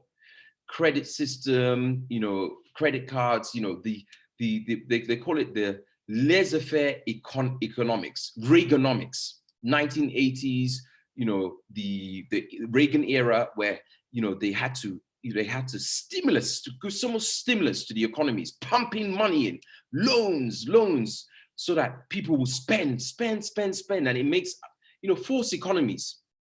There's a guy who wrote a book. It's called George Soros. You must all read it. It's one of the most fantastic books ever written. It's called The Alchemy of Finance, the Theory of Reflexivity. It destroys all traditional economic fundamentals, because George Soros says, why do they just take so many givens in economics? Oh, everybody has access to perfect knowledge, this and all that, all the normal fundamentals of economics. Because if you look at it, most times economists get it wrong. Historians are actually more accurate at predicting what will happen from an economic standpoint than economists. They get it wrong all the time. Do you understand? But he's so brilliant, George Soros. Remember this book, Alchemy of Finance. It's so brilliant.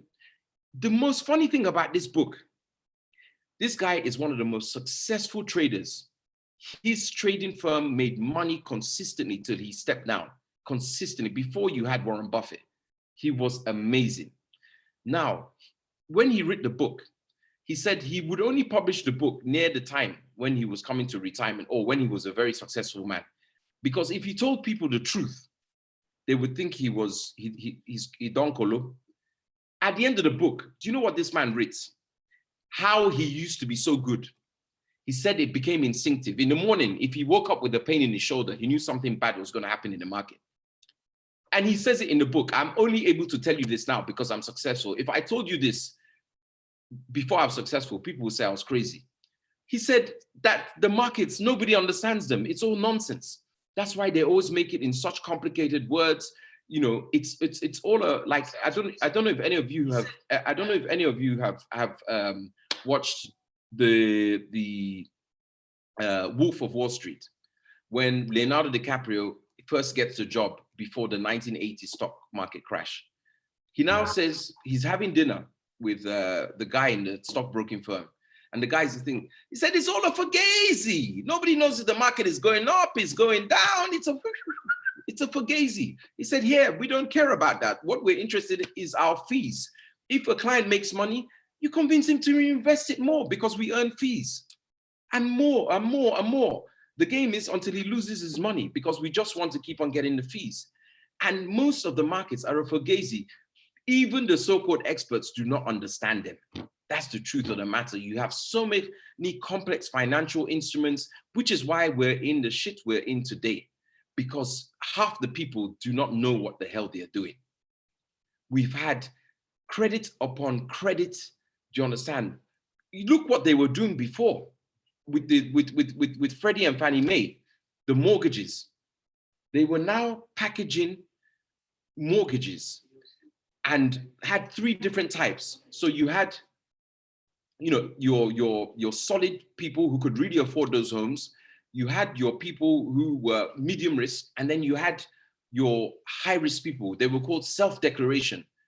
They now introduced an instrument where if you wanted to buy a house in America, the house is 5 million. They say you can self-declare how much you earn, because in the stable days, the formula used to be 4 times what you earn. If you earn $100,000 a year, we can give you a mortgage of $400,000 a year. But because of greed and the people were creating bubbles, artificial markets, the 400,000 house became 4 million. Who could get a mortgage? So they had to now create an inventive instrument within the banking system or mortgages so people could afford it. So they now said, okay, you know what? We close our eyes. You just write whatever you think you earn on a piece of paper. We'll give you the mortgage. As long as you can bring 20%, we'll give you the mortgages. So these were now called, high risk mortgages. Do you understand? Which after the banks had given the loan, they now packaged up as financial instruments and sold to investment firms. Do you understand?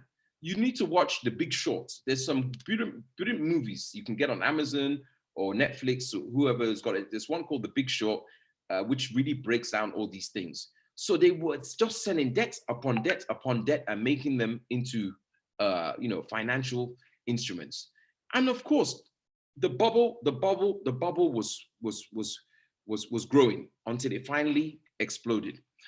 going back to that, in Holland, which is a place very close to my heart because my kids are half Dutch, the greatest bubble ever in the world, just to show that, you know, human beings can be so stupid. They used to sell tulips, which is tulips, sorry, not tulips, what are they called?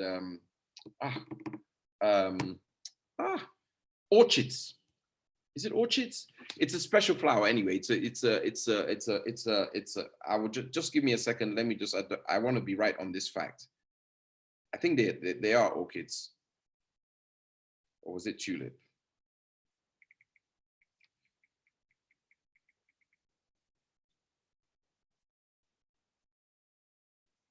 Yeah, it's a tulip, sorry. It's the tulip bubble. So it got to a point, a tulip is a flower. And it got to the point where these flowers, you had the rare colors, you had them sometimes in you know, very lovely colors, purples and this. It got to a point where they became so desired. A little tulip. Let me try and show you what a tulip looks like, if none of you know. So it's a flower that looks something like that, right? It got to a point where they were so desired. This small flower was worth as much as a house. So it's called the greatest bubble on earth, because people managed to colloque so much that a flower became worth as much as a house. And they call it the greatest bubble on earth, because all of a sudden the market crashed. Tulips were worth nothing, and people had invested in equivalent in those days, billions and billions in these stupid flowers. And the bubble burst and they were worth nothing. What I'm telling you today, and I want you to listen to me sincerely, we are going through, I don't think in your lifetime you will ever experience another economic catastrophe, apocalyptic event such as you're about to go through. This makes the Great Depression look like Disney, a Disney movie. This, if my prediction is correct, will be the end of capitalism. Remember, I told you so. Yeah. Every system has a shelf life. Capitalism, where can it go? It's gone so far. What is capitalism? When this phone first came out, it was so expensive. The next year, we managed to make it cheaper. You know, we found and better. The next year, we managed to make it cheaper and better. Do you understand? It can't be non-exhaustive. There has to be a point where you reach, you know, a peak, a zenith, where you can't go any further, because eventually you just have, you know, you make it so cheap, it would just be like a piece of card, and so better. Do you understand that? You can't go any further. There's no more profit to be made. There's a limit. Everything has a limitation. And I thoroughly believe capitalism has reached its point of limitation. Do you understand? That is it. There's no more. They will have to create another financial system to take over capitalism. I think maybe we'll find something somewhere between capitalism and socialism. Do you understand? Because people will be so poor that they will have to rely on the government. And this is what they want. Once you rely on the government owns you, the government controls you. Do you understand? You now become, you know, you become a slave. And that's what they want, because, you know, a lot of people had a lot of money. If they had money, they had freedom, they could do things, you see, Uber, Airbnb were just preparations for the world to come. Very few people will own things. We'll have to share everything. You'll be sharing your car, you'll be sharing your house. You wouldn't own anything. It will be a form of a democratic form of communism, because everything will crash. It will crash so much that the banks, the government will probably have to, what they call when they have to seize your assets. Do you understand? I actually did an essay on it before. I did a paper on it before. Appropriation. They'll have to appropriate, you know, your assets. So there's direct, indirect, there's different forms of appropriation. But they'll have to, because they'll be like, look, we're sorry, you know, our economies are crashing. a business that's making a lot of money, sometimes it happens. They have to, the government has to appropriate that business and take over it for the interest of for public good. You have public good, public security, public health. This is the highest orders in government. Do you understand? And under those auspices, they can do what they want. Okay, for public health, nobody can come outside. Our human rights have been violated. Yeah. Do you understand? Freedom, of movement. We don't have that. Do you understand? Self-determination. Do you understand? Now you have to stay in your house. They tell you, please don't come outside, you'll be arrested. So your freedoms, your human rights are currently being affected because in the interest of public health. Human rights is all about a balancing. So, the school of thought behind it is that because you have freedom of movement, it should not give you freedom to go and infect somebody and let them die. So human rights is always a balancing act. You need to balance. We need to balance that, your freedom of movement, with the freedom of somebody else to enjoy, a safe and as humanly possible, healthy life within society. So this is what we call the social contract. Do you understand? And the social contract involves us giving up some of our rights so that we can all live socially within a community. And if we, in this particular context of the COVID-19, it means, social distancing. For the greater good of the society, we must give up some of our rights and adhere to some of these emergency rules. Do you understand? So the point of the matter that, going back to the whole topic, the point of the matter that one is making is, how are you prepared for the future, the impending future? Not even that it's about to come, it's here. It's here. We have built Noah's Ark. Do you understand? How are you going to gather, your 2x2, which would be your assets or whatever, for you to be able to sail through this apocalyptic flooding that is about to sanitize the earth economically? How are you prepared? Is your money in the bank? Are you hiding dollars under your bed? Because the possibility of everything could be that we might fall into anarchy. They might fall into martial law. When people cannot eat, I don't know if anybody's on my foundation, on our foundation, African Preventing Poverty. Where's my other phone? Somebody just sent me, can you get it for me? Somebody just sent me a tweet that they are home thinking about robbing a bank because they can't feed their 2-year-old daughter.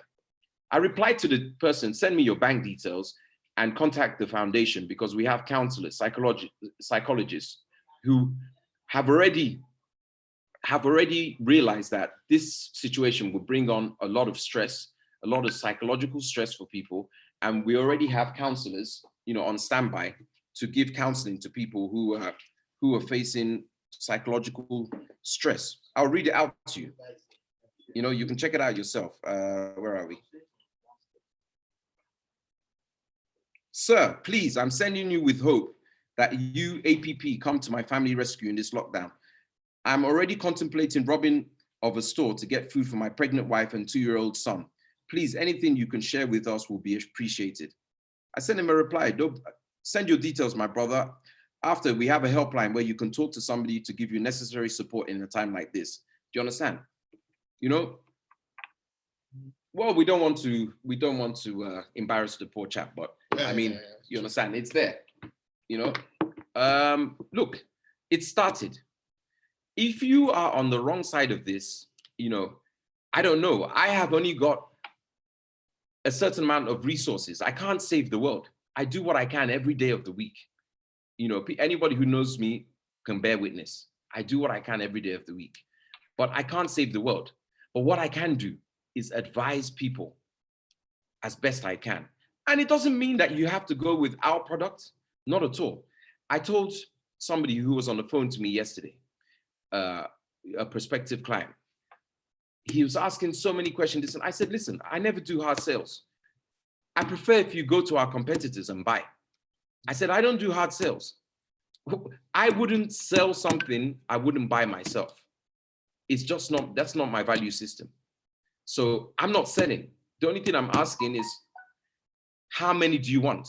I'm not selling. It's not a hard sell, because before it's brought to market, it has been studied, it's been analyzed. Do you understand? So much time, effort has gone into it. Do you understand? That we know that we're not selling a product or a service. We're providing a solution. There is no sales here. It's a solution. It's a solution to a problem or challenge, whatever you want to call it, that it's not even impending anymore. It's already here. Look at the text I've just read from you.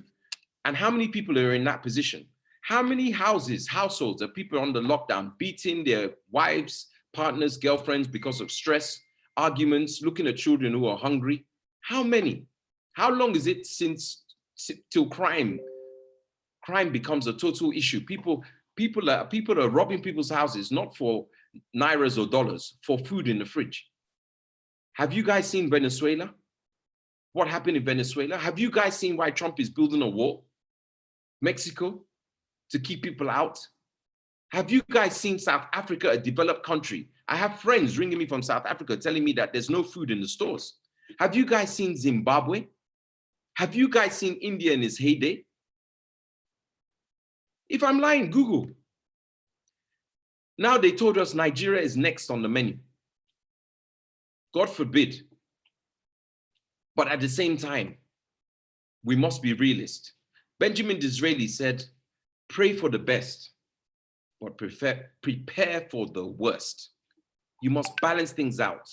You balance optimism with a harsh shot of realism. Of course, always have an optimistic outlook, but one's eyes must be clear. Optimism is more projected in the future. Realism is the present. What are we facing? What are we dealing with today? I said one thing, frankly, in Laos, when I said Nigerians talk too much.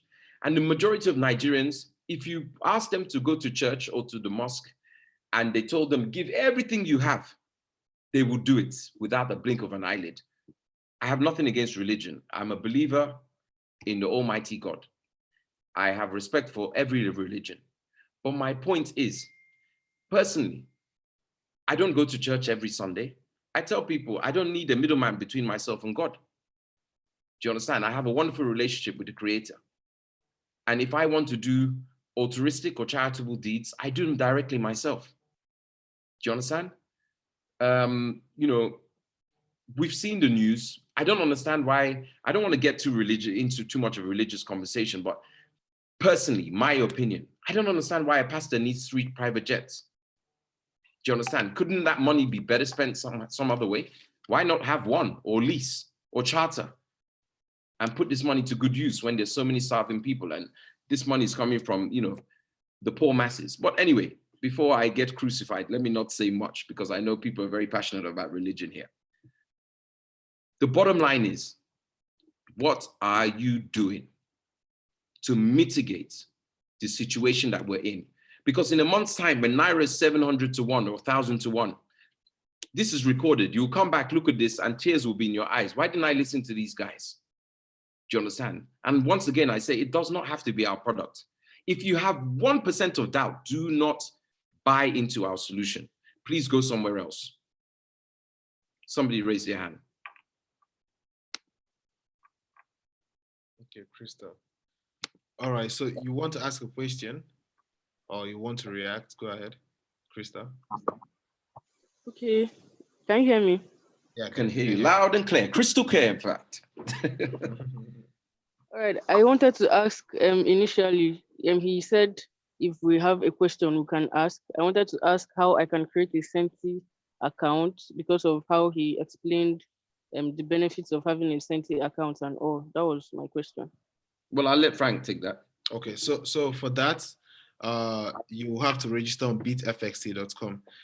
There are other benefits, like if you want to get Sentis, share your link, just log in, click on refer, and then you see something like a WhatsApp icon. Click on the icon, it will automatically take you back to your WhatsApp, you can select your contacts. Crystal, And when are you registering? I'm not sure yet. You're not sure. Will it be within the next hour? I just want a yes or no answer. And depending on your answer, you might get a pleasant surprise. Yes, if I can, the next 1 hour, I will. If you can. What time is it now? It's 17:54. That's 5:54. 5:54. Send across your is that her real name? Yeah, Krista. Okay. Right. You tell the guys in the office if we get a registration from Crystal in the next hour to put 100 centis in there. Life is about giving. Do you understand? I like proactive people. So. All right. Congratulations, Krista. You get 100 centis. That's $100. Wow, thank you so much. I can't hear you. So much. I'm grateful. I will do that. All I want an account too. First come, first serve, baby. All right. So congratulations. Give me a chat after this meeting immediately. All right. So there's All right, I will do that. all right. Okay. So the website is www.bitfxt.com. Bitfxt.com. Okay, you have a question. Yeah. Selim has a question. Sure. All right.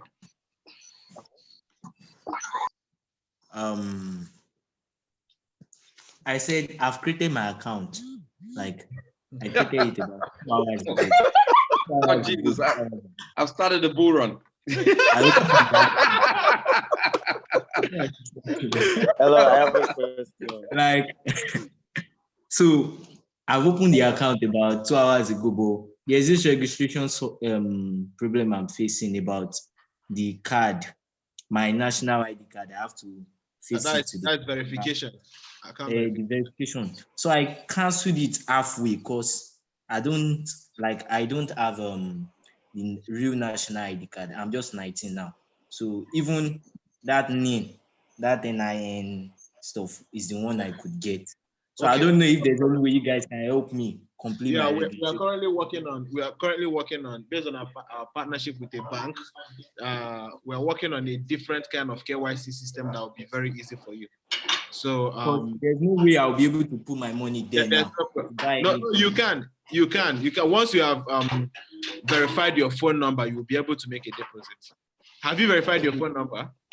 Just the phone number. I'll check. Yes. I'll check. Yeah, check. Yes. I have a question. All right, go ahead. What solution do you think can help Bitcoin OTC trader? You know, when you want to pay your clients that want to sell Bitcoin to you, you have to send them Naira. So in a situation whereby the bank does not allow you to send all your funds anymore, yeah.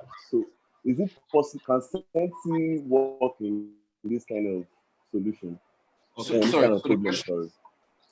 the question is, the question. Hello? Very important question. You know, most of the people here are Bitcoin and cryptocurrency service. People who they are Bitcoin traders. Now, if they should move all their money from their bank to Senti, and they still want to continue doing their Bitcoin business where they send Bitcoin, they want to buy Bitcoin from people and other things, and they should do it. Well, I mean, of course, on our exchange.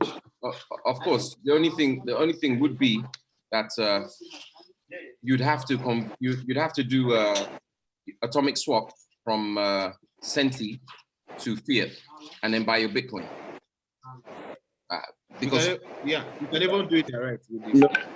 Yeah, you can do it with the atomic swap as well, directly. Yeah. Okay. So but that's if they're buying from another exchange. Yes, if you are buying from another exchange, you can switch it to Naira. Yeah. And from the exchange, our app is more like, it's just like GT Bank mobile banking app. You understand? So when you swap it from, okay. Yeah, okay. So I can pay into someone's local bank account from the app. Yes. Good. Thank you very much. I'm really good. You're welcome. All right.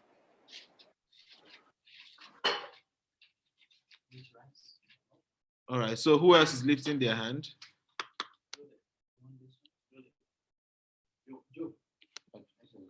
Okay. Mr. Ochoche. Yeah. Thank you very much for the presentation. Can you hear me? Yeah. Selim, you can lift your hand again. I mistakenly removed your hand. All right. Okay. Yeah, my question is more of post COVID-19, because eventually we'll all have to go back to the way things are done, even if not the same. How will Senti partner with other projects that are already on ground to expand its reach? Because if you know crypto, or if you understand crypto, the value Senti is proposing is quite unique, and it will have a huge impact on the lives of Nigerians. So how will Senti drive this solution down to the grassroots? That's my questions post this whole lockdown and all. First of all, do you know if you'll even survive this damn thing before you're thinking post? Why don't you get over the COVID and then think about post? Absolutely. We've seen worse. Humanity has seen worse. Remember what I said about optimism with realism.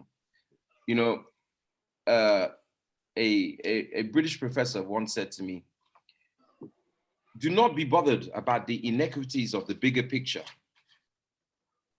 when you haven't dealt with matters, when you have not dealt with matters at hand. So what he's trying to say in a very poetic and typically, English way, he said is that you that are thinking about next week, it's not bad to do that, but there's no point in thinking about next week when you haven't taken care of the necessary of today. Do you understand? And the point is, nobody knows exactly what even tomorrow will definitely bring. We have an idea, you understand?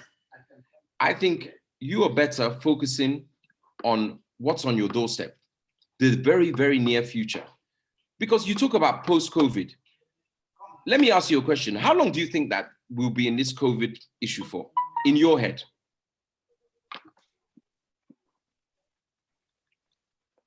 Hello, can you hear me? Yes. Okay, I don't want to be. No. It's not an exam. It's not an examination. It's just a feel free. Yeah. Sure. I wouldn't want to get into that, but though, just like you said, you're thinking about post-COVID. So why wouldn't you want to get into that? Yeah, just like you said, there is always a break point for everything. The way everything is going, people will not sit indoors for the next 6 months, no matter what you do. People will not sit indoors for the next 6 months. So what happens? What happens if the result of people not, because we can have many outcomes, right? The result of people not sitting indoors after 6 months is because the whole country has collapsed. We now look like Liberia in the 90s or Rwanda in the 90s. So Absolutely. so exactly. You now want to escape to Sierra Leone or Ghana. You're knocking at, so who do you bank with? GT Bank. GT Bank. Internet systems are down because we couldn't pay our bills, and the country's gone into total meltdown. You're at the doors of GT Bank, they're shut. All the phones are jammed.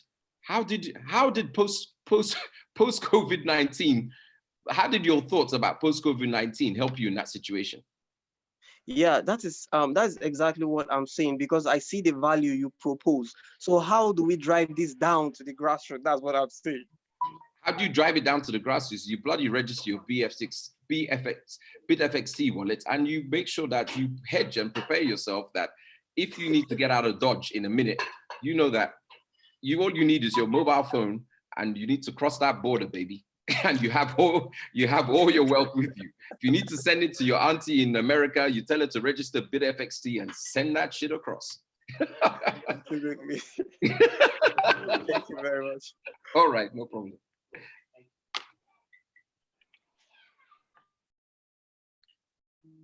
Okay, Precious.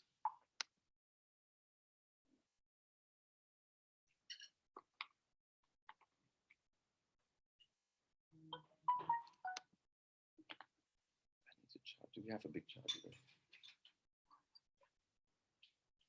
Okay.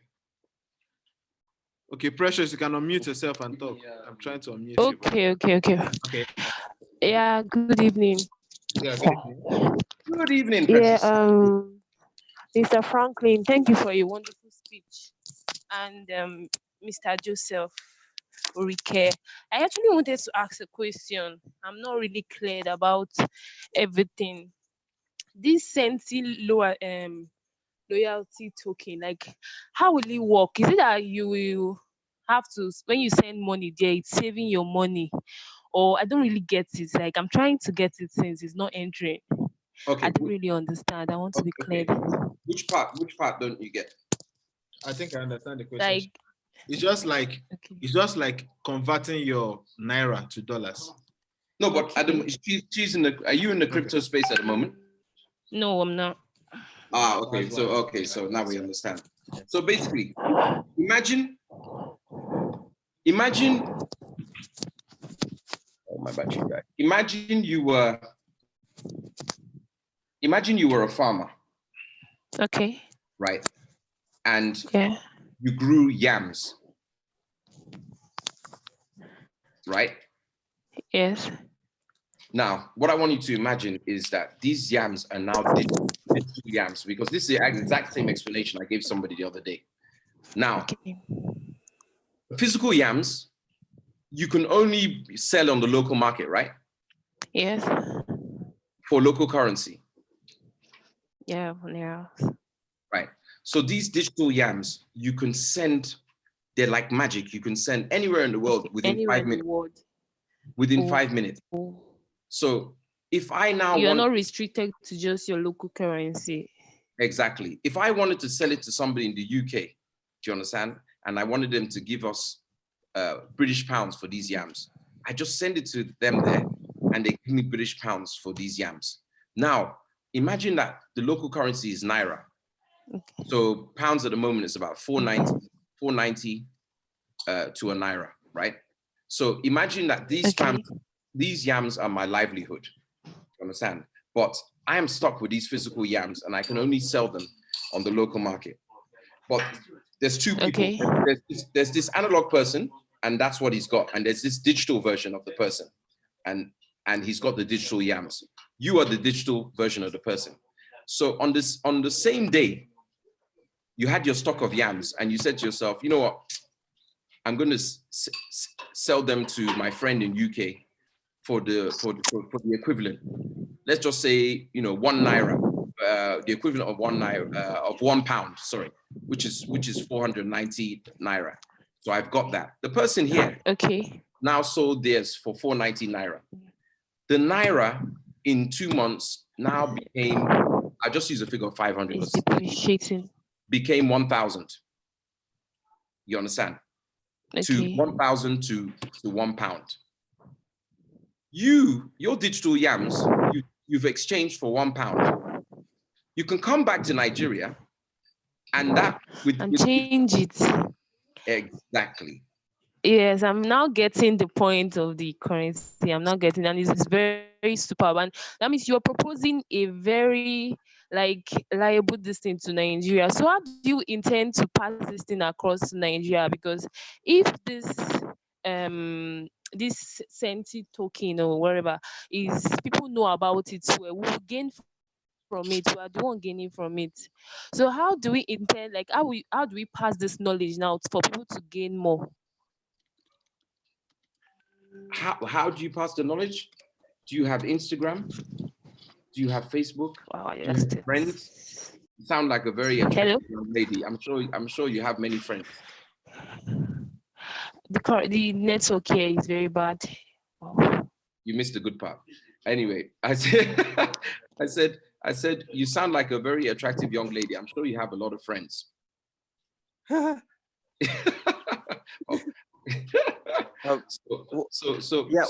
What she was asking was actually part of my question. Right. That's what I am saying, because we know that a whole lot of people will buy into this because it's a superb idea.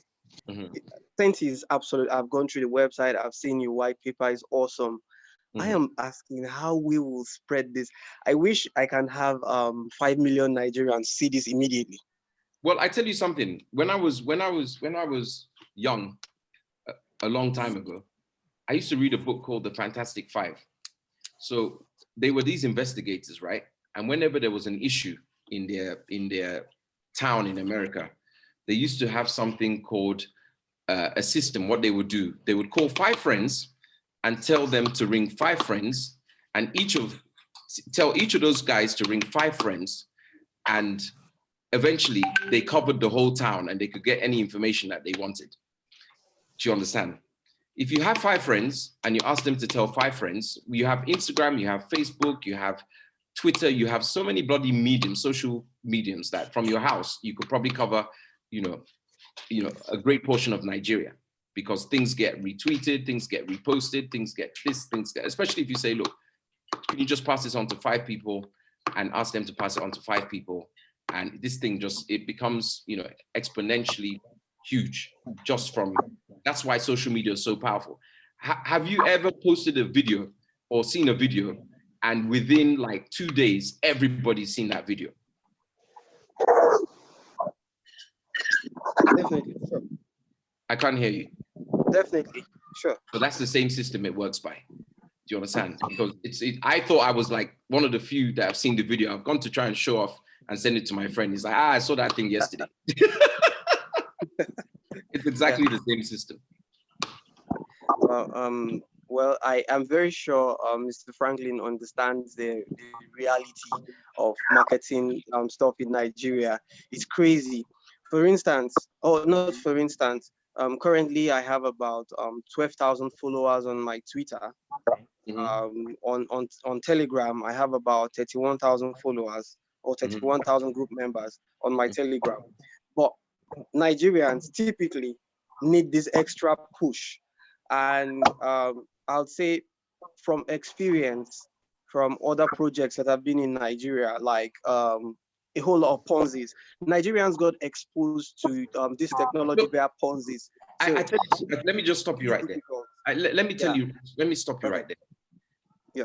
If you watch this webinar, you remember I told you earlier, any person that has 1% doubt about this product, I don't want to even service them. Please go somewhere else.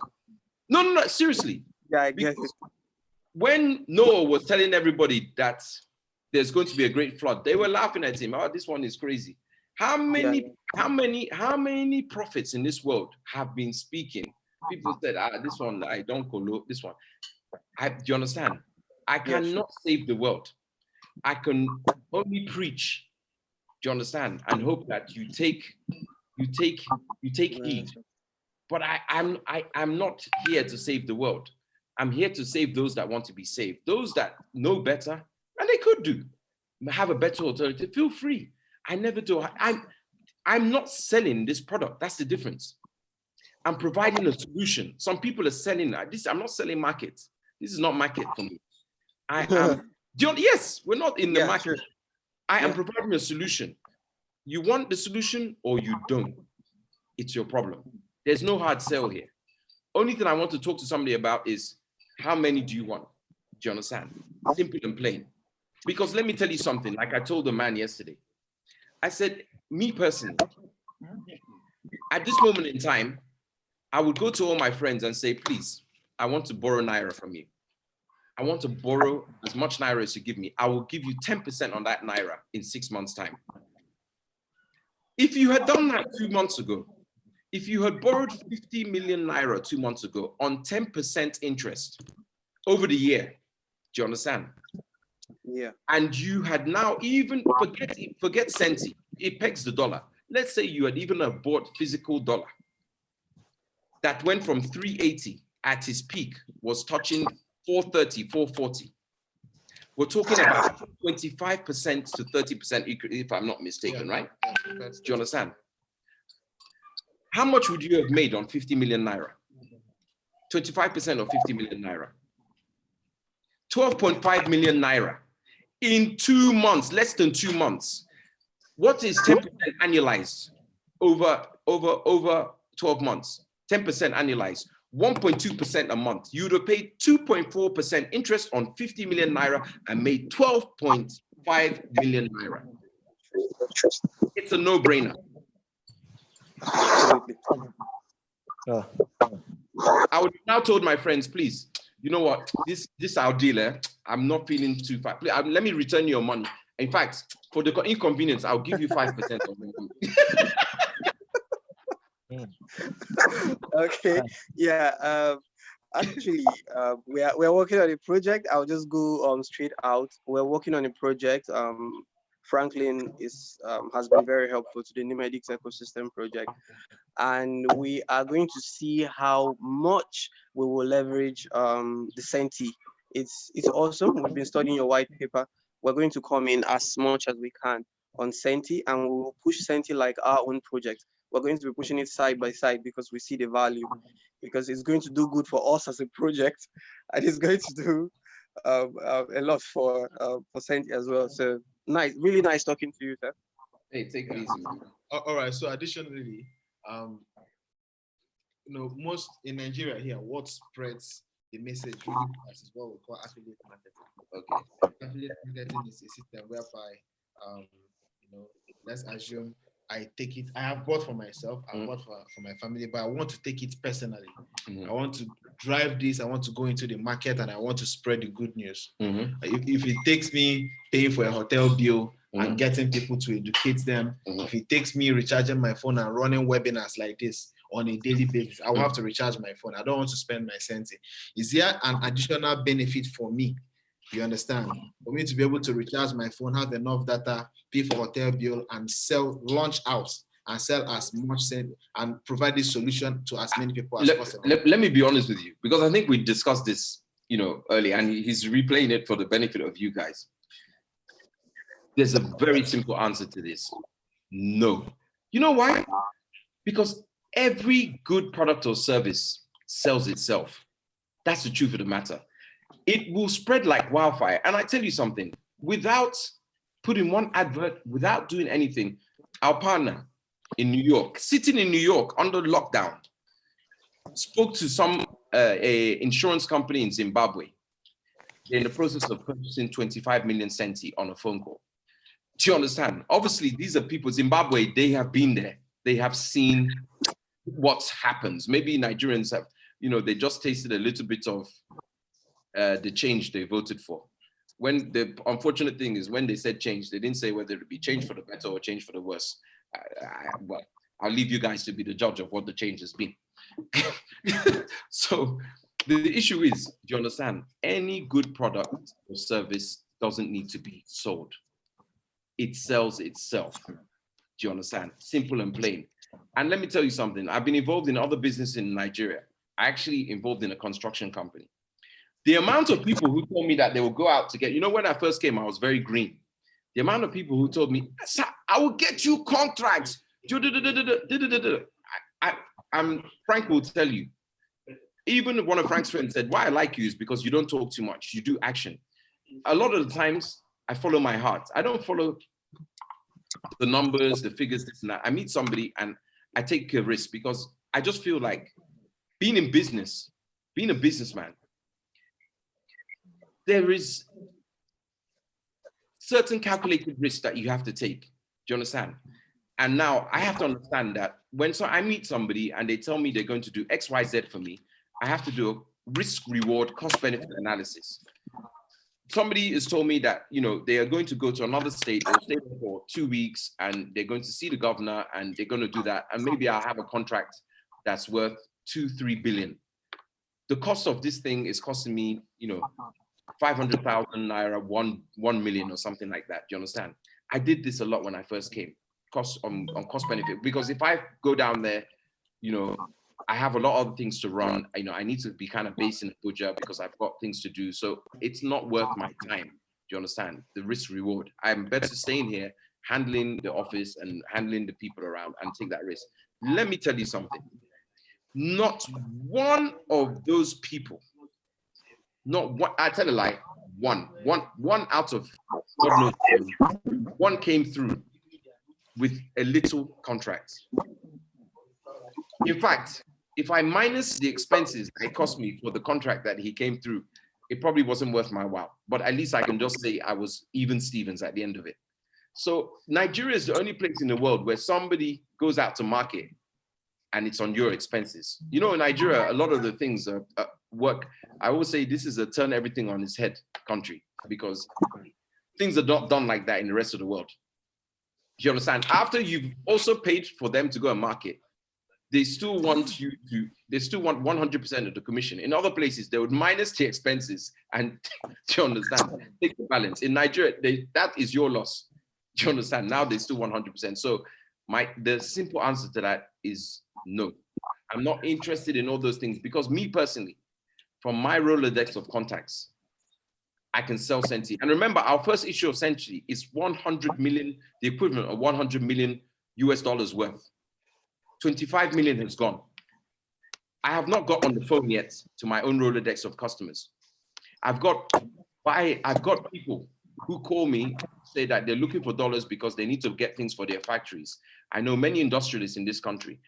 Maybe I make 10 phone calls and the rest of it is gone. Do you understand? It's not a big problem to supply the market.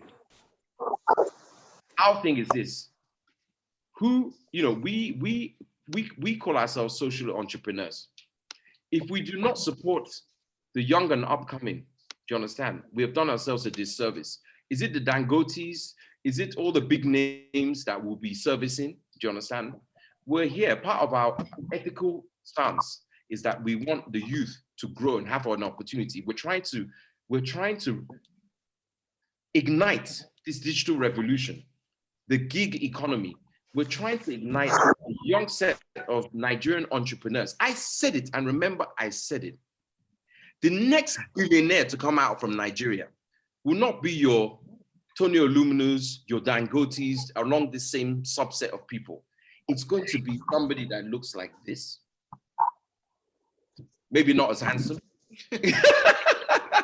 but somebody that looks like this. And he would have created that money by his creativity, creating value in the marketplace. Remember, I said it. So we have to run. This is almost 3 hours meeting. Just quickly, Mercy. Quickly. Yes. Can you hear me? I can hear you loud and clear, Mercy. Okay, good evening. Good evening. I'm calling from Europe, Romania to be precise. I just joined the meeting today. My husband introduced me. I'm sorry? Which part of Romania are you in? Galați. Galația is where all the most beautiful girls come from in Romania. Cefalski. Oh, been there. I have friends. Okay, so oh, that's nice. That's cool. I just joined the meeting today. My husband introduced me to the meeting, and I have questions. I have a question to ask. Fire away. I want to know how to hedge my euro since I don't use dollars. And moreover, since I just joined the meeting today, I don't have any idea on how this crypto works. So I really love to know how it works and how to benefit from it. Thank you.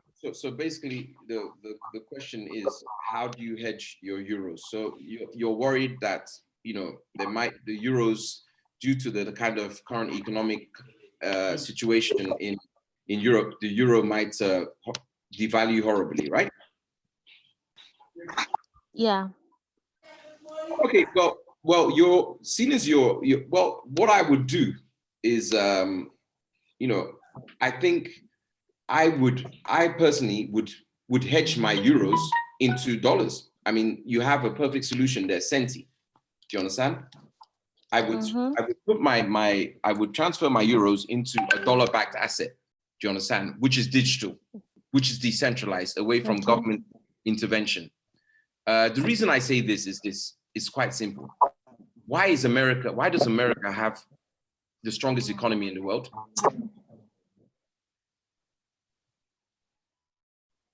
It wasn't reciprocal. I'm throwing the question to you. Why does America have the strongest economy in the world? Oh, was that a question? Yes. If you don't know, I can answer. I wouldn't say because it's a developed country. I wouldn't say it's because it's a developed country. Okay, can you please answer that? No, but go on. Let's look into your mind. Let's look into your brain. So why do they have the strongest economy in the country? Yes, in the world.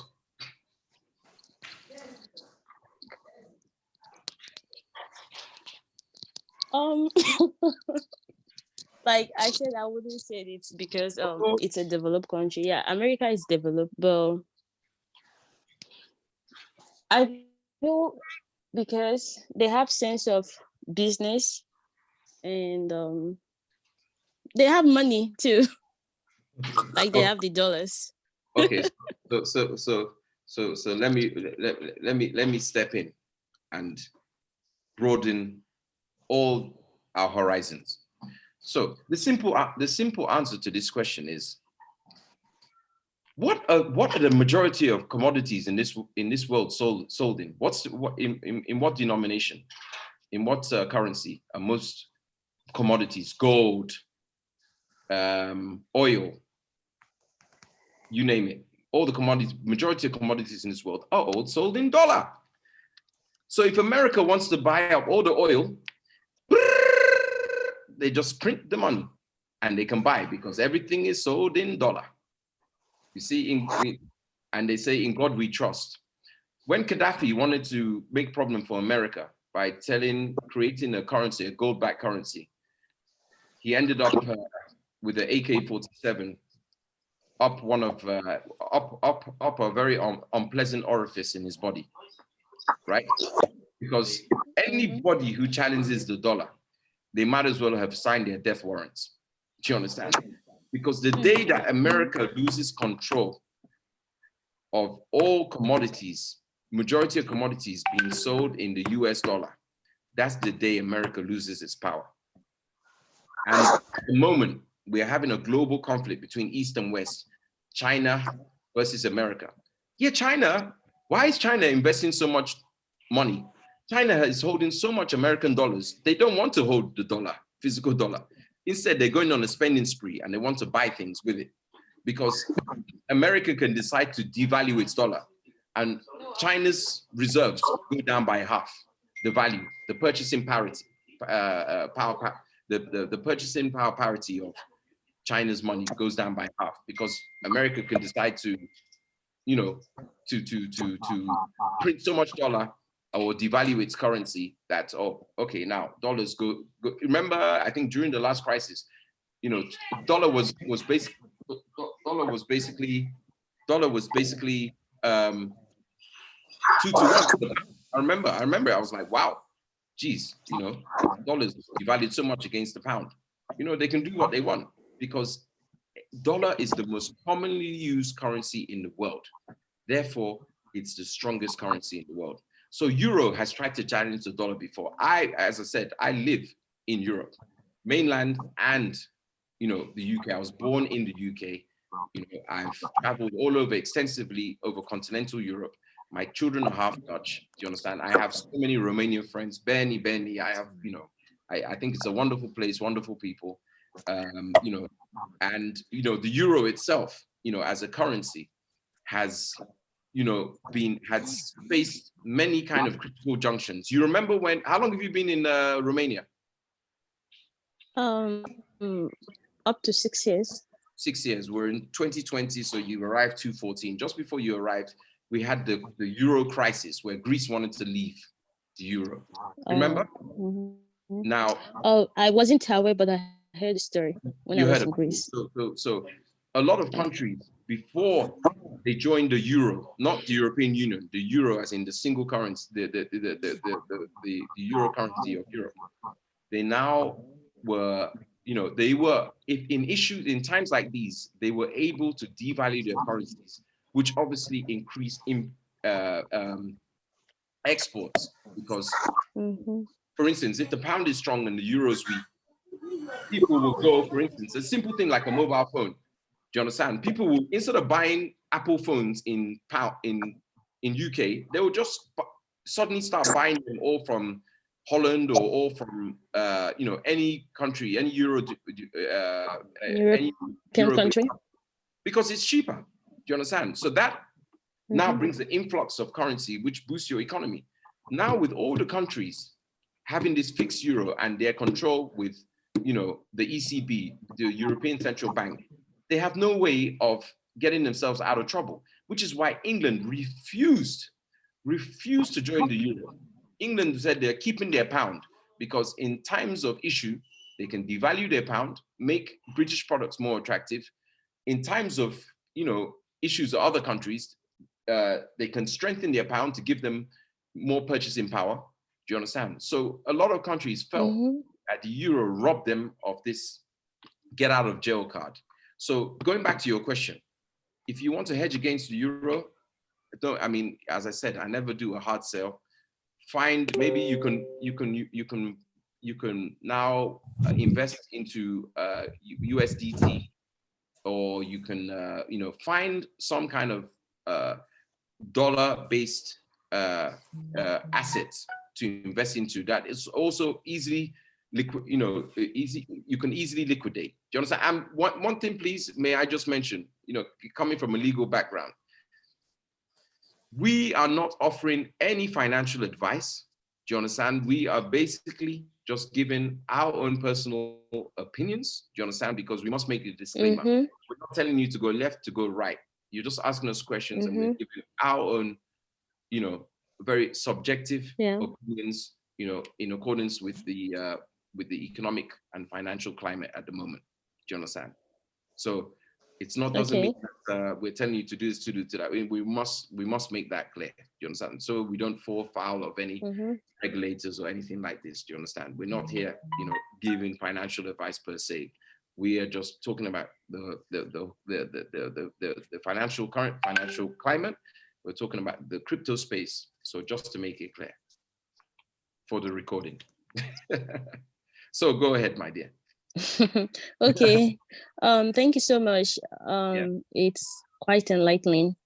And in addition, I also have some dollars that I'm interested in changing, because I do sometimes go to the US for work, like students, because I'm here as a student. Like students, summer work and travel. I'm sure you may be aware of that, or maybe familiar with it. Right. So I also have some dollars that I want to trade in, and also I want to know about the centis. And lastly, if someone can assist me through emails, because I believe reading it through email, I will get more understanding on the necessary step to take. So about centis and also dollar. All right. So thank you. Yeah. All right. So I'm going to drop my phone number here. Tap me on WhatsApp. You give me your email. I'll forward you the link. Okay. Thank you. Yeah. All right. Okay. So who hasn't? Chima. We have to be ready okay. this time. Okay. Good evening. Yeah. Good evening. Yeah. Thank you very much for this piece. Well, my question here is as regards this Senti, because I have actually created an account and I would like to know a Senti costs how much in Naira? That's my question for now.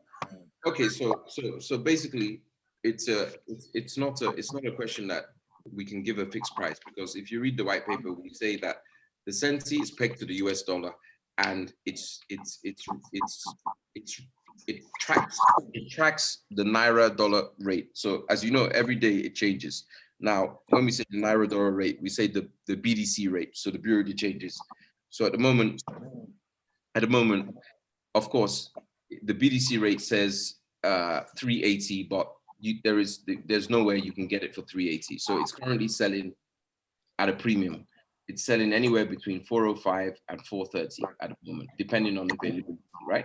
So at the moment, because we are more at a pre-launch stage, apart from the Sentis we gave away as a donation through Africans Preventing Poverty Foundation, we're at a pre-launch stage. We are going to deal on basically more like an OTC basis on an individual, depending on the amount that people buy, will influence the price that is fixed. Do you understand? So all we can tell you is that it's between that range of the BDCs, but depending on the amount you buy, do you understand? It will influence the final price that we have. But it basically just it tracks what's happening with the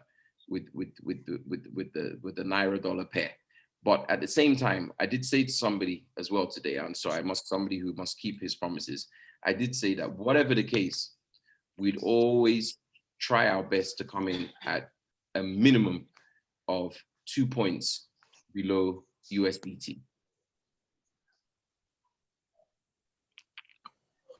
Okay. Question? Partially. Partially. How can I answer the other parts? Okay, like just to get this straight, like, are you trying to say that we have to like convert the money to dollars before purchasing it? No. At 405. No. What I'm saying is that, okay, maybe it's the terms that I'm using. Now, the centi is pegged to the dollar. When you say pegged to the dollar, it means if dollar today is just arbitrary figure, is 100 to 1 naira. That's what centi is. If tomorrow is 200 to 1 naira, so it's pegged. It's imagine when they say pegged, what is a peg? It's hooked onto the dollar. Whatever the dollar does, centi does. Now, dollar, we're in Nigeria. So in FX terms, we look at naira dollar pair. So how much naira will buy me $1? So there's a lovely website you can go to, Aboki FX. There's a few websites which actually, show you what all the currency pairs against naira is: euros, pounds, dollars, even BTC, USDT, everything. You can see it all there. So my point is that centi, just imagine as if centi was a digital dollar, just the same way USDT is. So whenever you want to buy centi, you can buy directly from your naira at whatever exchange rate naira to dollar is. Is that clear? Yeah. Okay, yeah, I get it. It's clear. Thank you very much. Okay. All right. So Francis, after Francis, then Selim, and after Selim, we'll be done for the day. Francis. We hit the light. Yeah.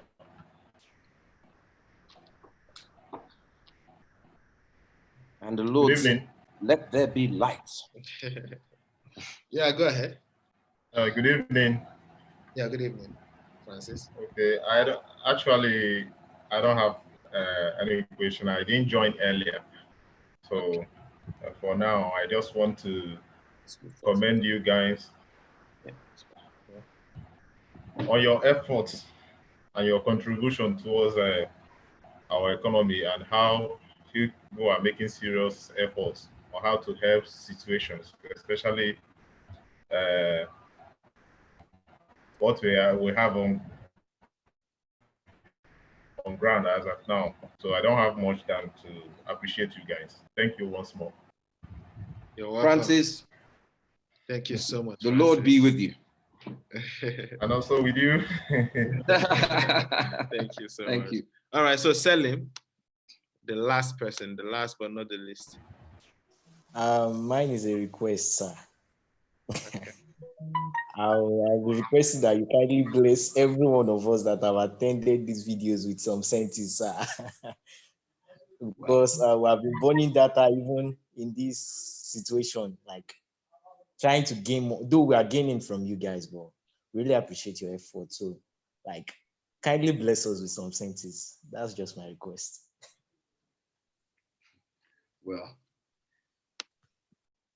Well, you see, what can I say? It's a very broad request, because what's the lowest fraction of centi we can give him? You said all. All, yes. So I guess that's the equivalent of 1 cent, right? Yeah. And 1 American cent. Yeah. How many people on the We have 24%. Well, 24 cents, not big money, is it? Mhm. Yeah. Thank you, Salim. All right. So I'm going to, I shared my phone number, yeah? So I usually I used to get a lot of chats, and sometimes most chats are pushed down. I'm not able to reply all of them, but anybody that chats me now, I'm going to just share the link of a WhatsApp group where you can join, and then so I can easily track everybody that came to this meeting. I really appreciate that you all attended this meeting. I really, really do appreciate that you attended this meeting. It actually started since 4 o'clock and it's almost 7. I'm joking, by the way. We're going to take all your details, and yeah, old Frankie will be in touch. And we'll see how much of a good mood I am before the end of the night. He knows me, I'm a very unusual character. I sleep 3 hours a day, so it depends. When you catch me in a good mood, the world is yours. So let's see what my mood is like later. All right. So I believe you heard that. So make sure you follow up on WhatsApp. Someone shared this WhatsApp number. That's Emeka. Chat him up, because if you chat me, well, I tell you what. We have something, where we say quid pro quo. So I tell you what we'll do. Okay. This is you asked me for something, so we're gonna do something for something. Okay. Now, I spoke to someone earlier and they said, how can we spread the good news to the world? Well, at least starting from Nigeria. So everybody who attends, I want you to Instagram, tweet, Facebook 5 of your friends, asking them to pass the message on to 5 of their friends, and asking them to pass the message to 5 of their friends, and so on and so on and so on. And everybody who can show us evidence of this, then we have something we have a nice bag of centis for you. Okay. Which is fair enough. Yes, right? Yeah. Okay, yeah. I think the best way to do it is this, yeah? Mm-hmm. We have a referral link on our website. Share your referral link. Under your link, anytime you log in and click on referrals, you see the number of people that have registered under you. In the next 1 week, the first 10 persons to have the 10 persons to have the highest number of referrals. You understand? I think that would be easily trackable. Oh, what about the other 14 people? Sorry, all the 24 persons in this chat is open to you, right?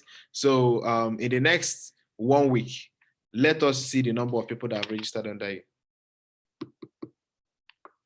Should we put a limit? Okay, let's put a limit. A minimum. A minimum of what do you think? 50, 100? 50. It's 50. A good number. 50 is a good number. So have 50. 50 persons, minimum of 50 persons that have registered. It should not be difficult at all. It's not difficult. Yeah, WhatsApp. Yeah. So 50. 50 no, it mustn't be with KYC. It's 50 registered persons. Just 50 registered. Yes. Persons. If you say with KYC, it starts becoming difficult. Let them just register first and attend our Zoom meetings. All right. How do we know Salim doesn't just go and register like 50 times? Yeah, that's where the KYC comes up. Don't worry, when the time comes, we'll scrutinize everything and know the people who are honest and the people who are not honest. But let's take it from there. I think it's good. No problem. Yeah. Okay. So, all right. We wish you a lovely night. As the French say, au revoir, ma chérie. The Spanish say buenas noches. The Japanese say sayonara. Yeah. You take it easy. All right. Good night. Love. Yeah.